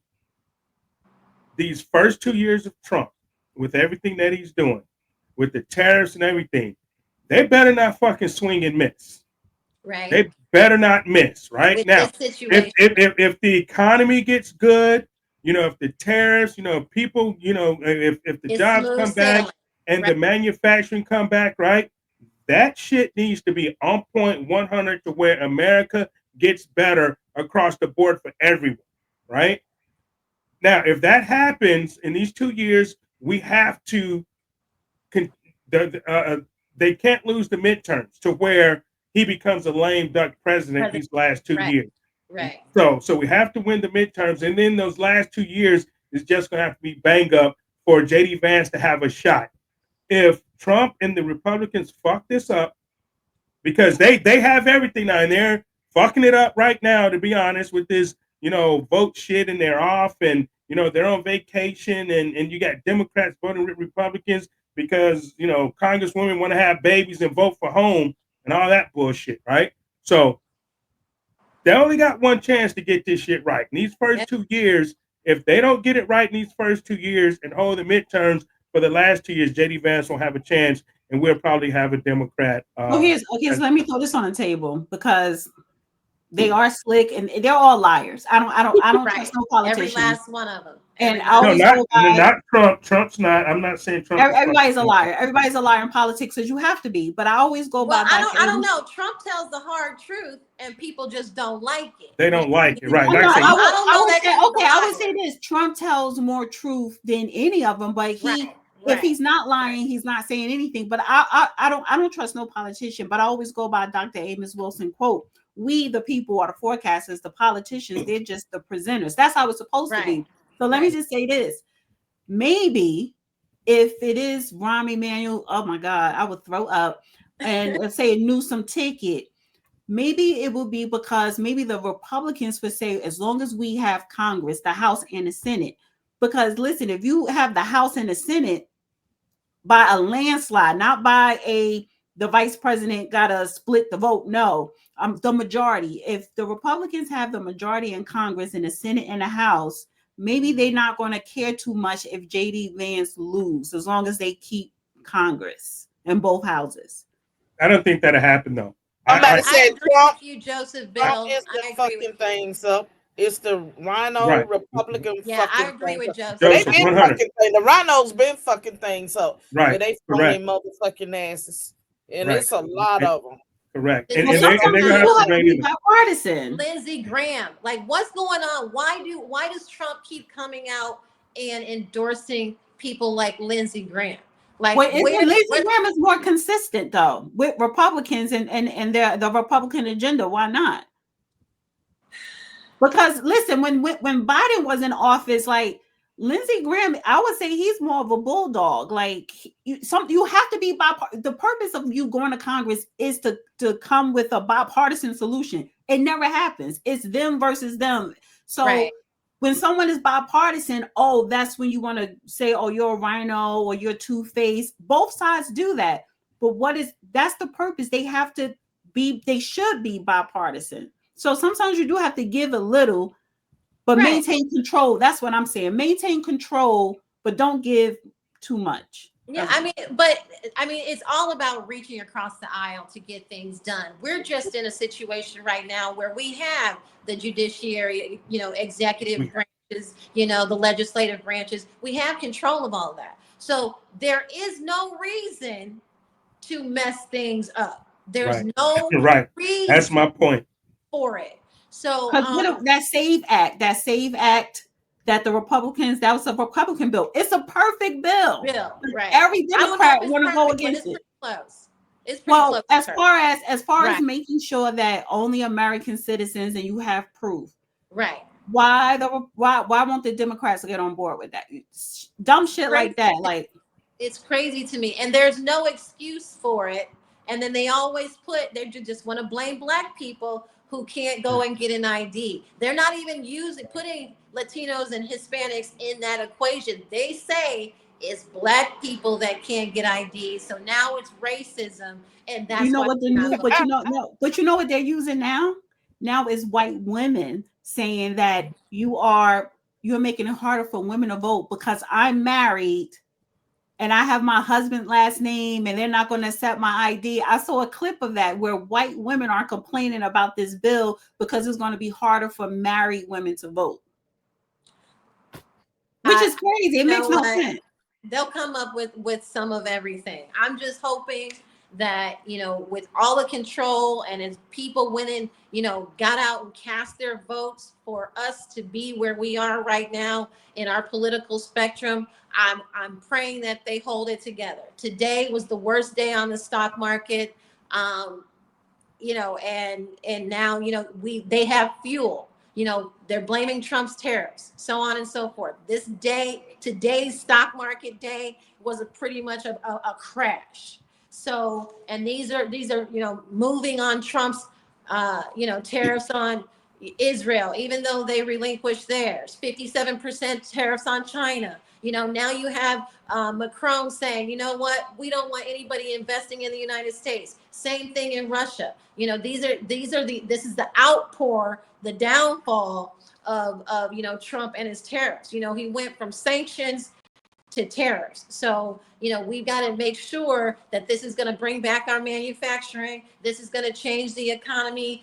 This is all going to be what the American dream was supposed to be, delivered from a president who so many people have so much faith in. And it was proven that, America wants this man to change the country. So, with stock market days like this, it's amazing how so many people got, so much shit to say, but nobody said shit when Joe Biden killed off the key line, the Keystone Point line, the pipeline.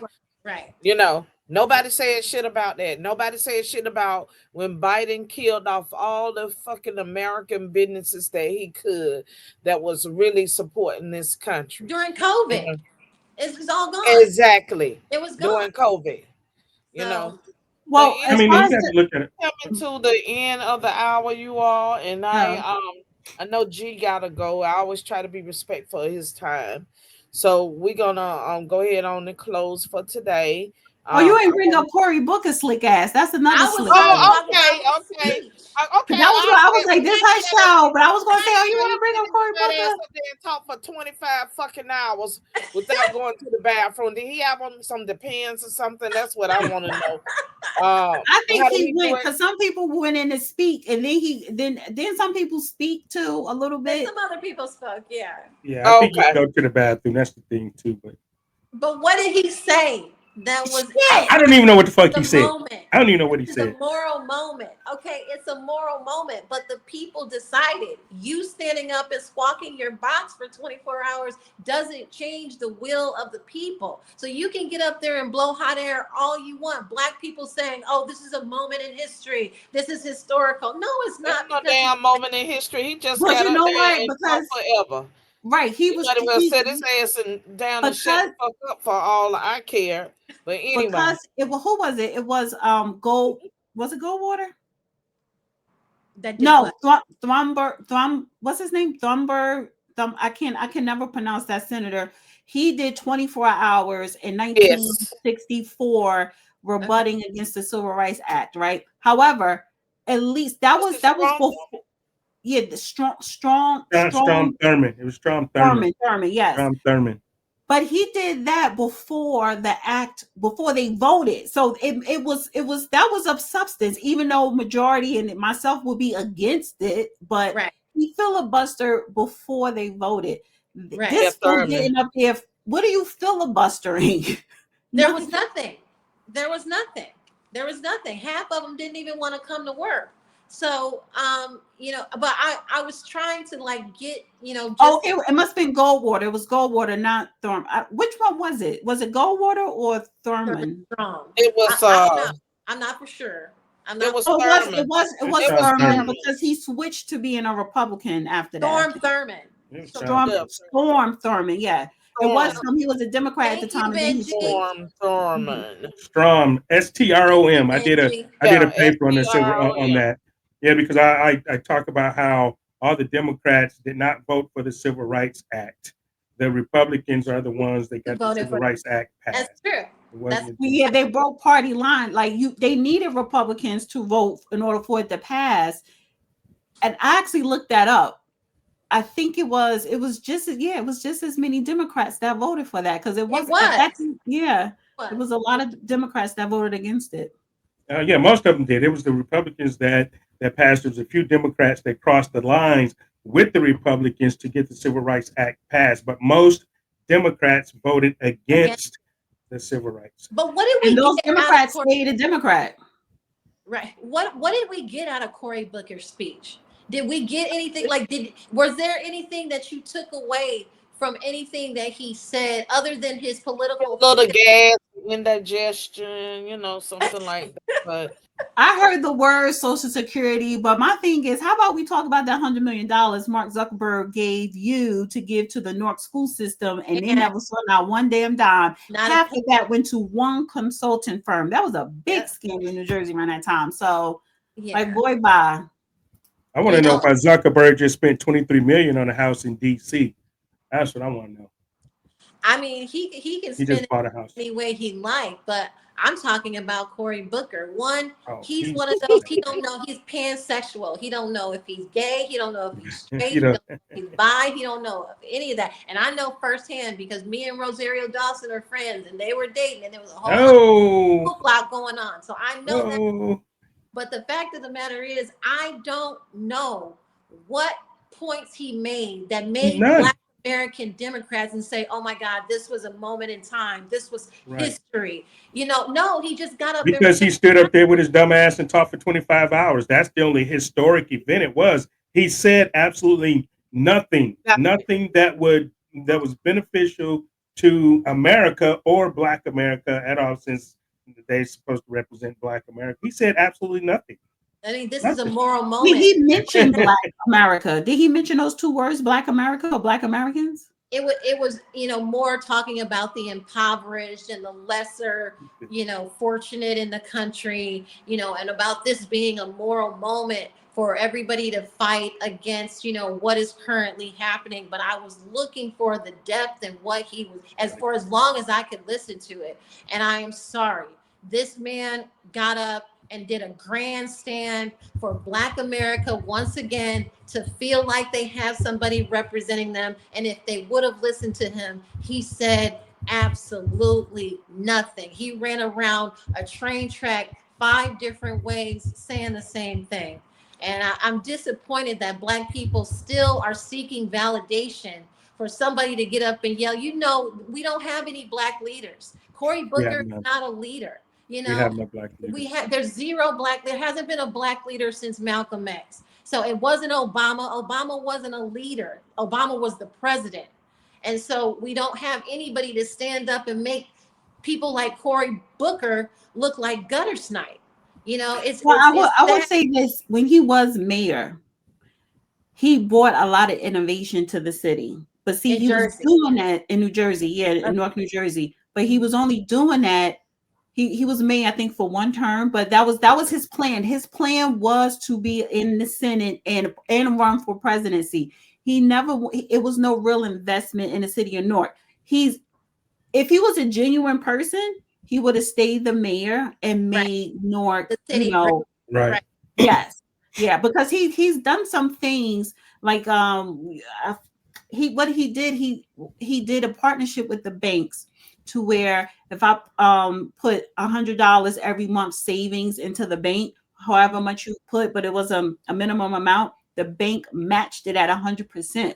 But you will only use that money for school, to buy a home or whatever. So it would help you economically to finish your education or buy a home. And you're talking about in a predominantly Black city. Not that was a great thing to do. He has done things, but his whole purpose was to get to Congress, was to get to DC, and that's it.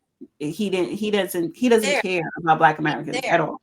His Yeah. presidential run was one of the weakest I've ever seen, just right along with him and Kamala, running terrible campaigns. And I don't know if they do that just for the money grab.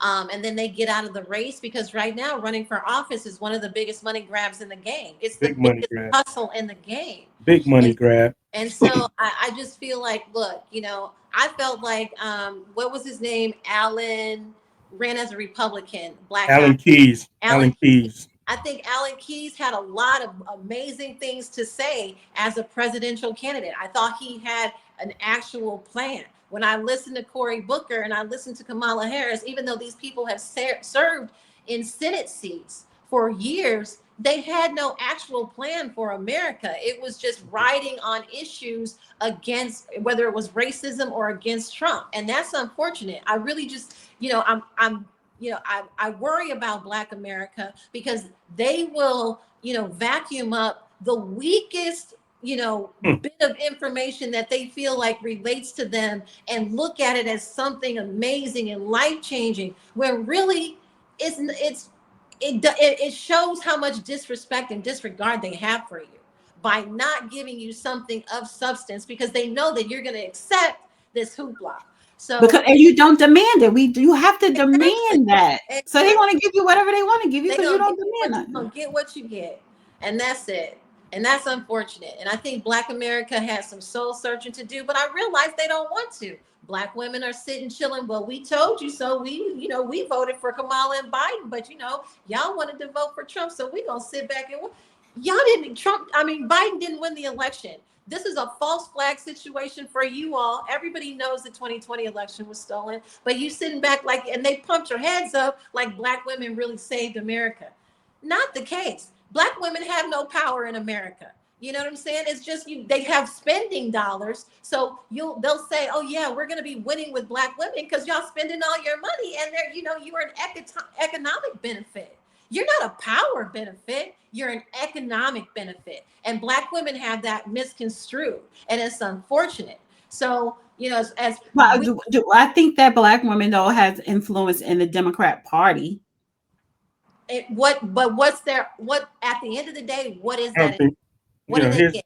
What do they get at the end of the day? Nothing. If they get stuff individually, depending on who you are, and that's the problem. Everybody is in it for self, because those Black women, the sororities and stuff like that, when they did that marathon and they did $3 million in 24 hours, and I'm like, my God, if just Black people could do that in 24 hours.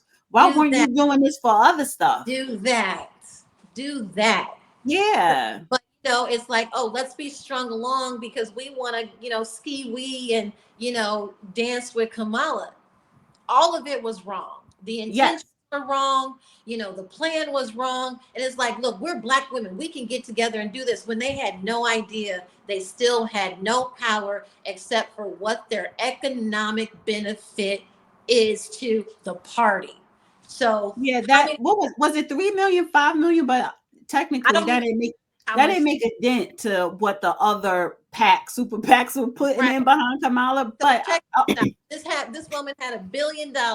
Yeah, it all wrong. $1 billion war chest. That money? No. Fat, whatever his name is with his show. I can't stand his name. He blocked me. I don't even remember his name. Who? Roland Martin, fat ass. Roland Martin. People like Roland Martin. Oh, he blocked me too. He blocked me too. All right. No, he blocked me. Roland Martin's a piece of shit, bro. It's like, look, but this is what I'm saying. That money you raise, they're getting that money. Right. That 3 million could have done wonders for a community and flipped it to other communities. And that's what we need. Like, they're focusing on these big stages that only picks the select few. And those type of boule Black people are comfortable, but that's what they want. And that's what I'm saying. They're disingenuous, this Democrat Party. They don't give a shit about Black. They don't care. They don't care about Black lives. Let's just be honest. Right. They could give a shit less about Black lives. They care about their own life. They care about their own little circles, their boule circles, their bourgeoisie. They don't care about the poor Black Americans at all. Because how much money do you put in poor Black America? None. You continue to take from poor Black America. You continue to take these people that are looking for leadership, that's looking for these leaders, and they give you their dollars and you put nothing back into the community. Black Lives Matter. Nothing went into the community. So Kamala simply gave all of the people that she knew she could launder her campaign funds through contracts. Okay. Kamala is sitting happy and pretty right now with all the money that she was able to funnel. No, but she didn't even have enough people at her campaign events to blow through $1 billion. No. I don't care what anybody says. She did not blow $1 billion campaigning. I would like to see her go through an audit, campaign audit. The FEC needs to audit her campaign, because I guarantee, like you said, that money was laundered through her campaign. But she's so well protected that'll never happen. It's interesting. I think that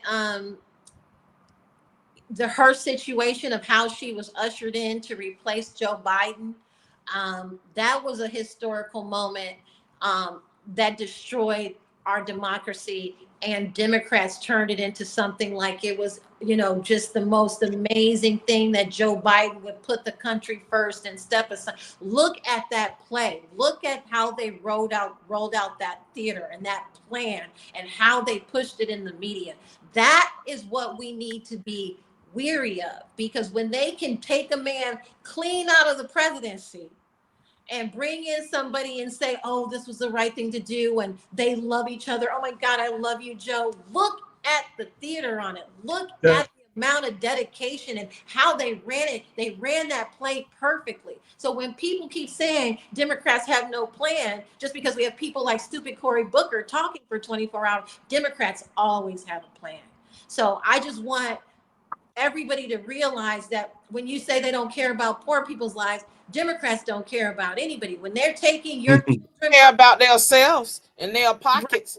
Exactly. When they take your children stuff in their pocket and let them change their sexes at age 9, 10, and 12, and will put you in jail when you're trying to stop it, when it is they're ushering in all these illegals to replace you and ruin our economy, they don't care about anything but their agenda.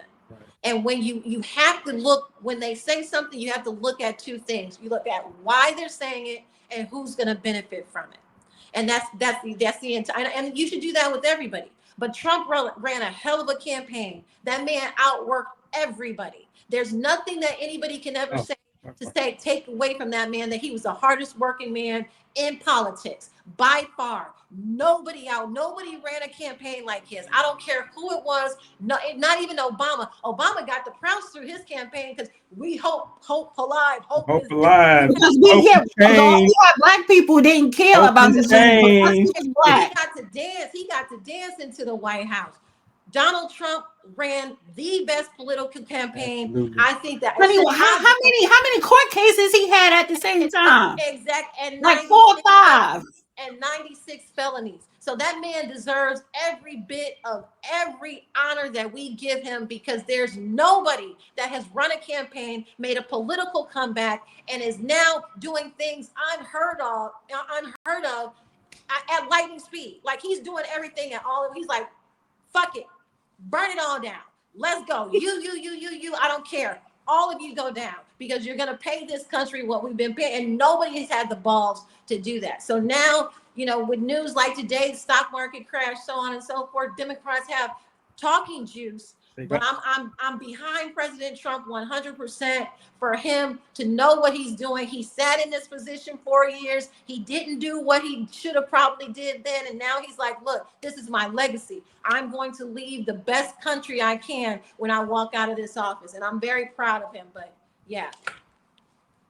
Yeah, I'm gonna end with everything you just said about President Trump, and I will caution people to understand. You really have to understand what tariffs are. You really have to understand the game plan of bringing all manufacturing back to the United States and being made in America, to the world. Right? That's the plan.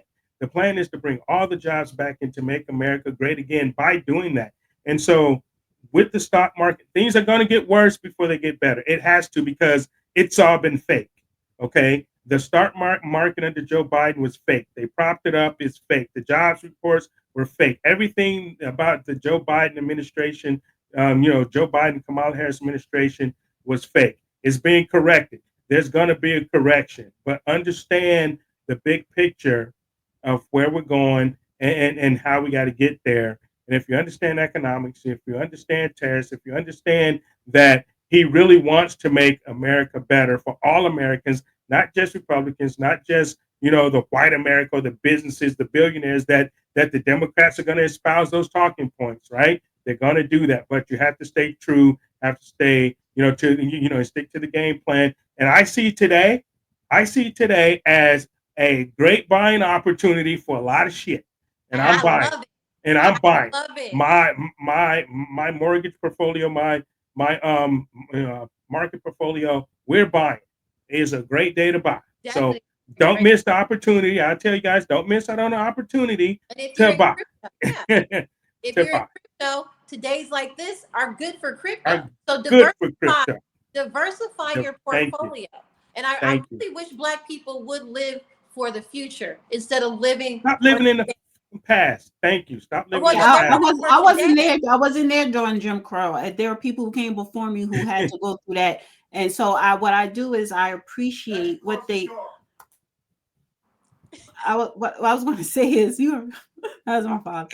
What I was going to say is I appreciate people who were before me, that sacrifice that I don't have to. Like, I have a lot of freedoms because of the people before me. So why would I live during that time when that wasn't my time? I'm living for today and the future. And I think that's very important. I just want to say one last thing. Thank you for having me on. This was fun. I think also when specifically Black America, that we need to focus on the youth. And honestly, if we want to preserve our race and keep it growing, we have to invest in our youth. We have to invest in young Black girls and boys, and that is not being done. And that should be our number one priority. So. Well, I don't know where Laverne is, but I want to thank Dana, Jerome, thank you for coming on and joining us. It's always to have, blissful conversation, hopefully for the betterment of not only Black people, but for America, for everybody. And I thank you, Laverne. You all can follow me on X at Free Trevian. I'll be keeping you all up to date as we take Fannie Willis out of the, picture once and for all. And we'll see you next week. And thank you, everybody, for joining in today, especially for those first-time people. Thank you so much. Thank you, Dana, for coming on. Y'all know I just forgot up people's names. But thank you, Dana. Are you from the South? Are you from the South? Very much so. Very much. I'm a Carolina girl. But I live in Miami. So thank you, everybody, for joining us today on the Hood Conservative Podcast with my co-host Travian. Y'all follow. I need all my followers to follow everybody. Y'all, please follow everybody that's on the show. Please connect. As we continue to fight for this country, and we're fighting for everybody, it's not just for Black people, it's for white people, it's for everybody, it's for the Americans. It's all about Americans and putting Americans first and making America great again. That's what it's all about. That's what it's all about, y'all. We'll see you next week. See you next week. Thank you, guys, and see you guys on maybe Sunday. Follow the show. Yes. Follow the show Sunday, the Radical Republicans live show on X, on Twitter, on Facebook, and things. So see you guys later. Peace. Thanks, Laverne. Great show, ladies. Bye-bye. Bye-bye. Okay, G.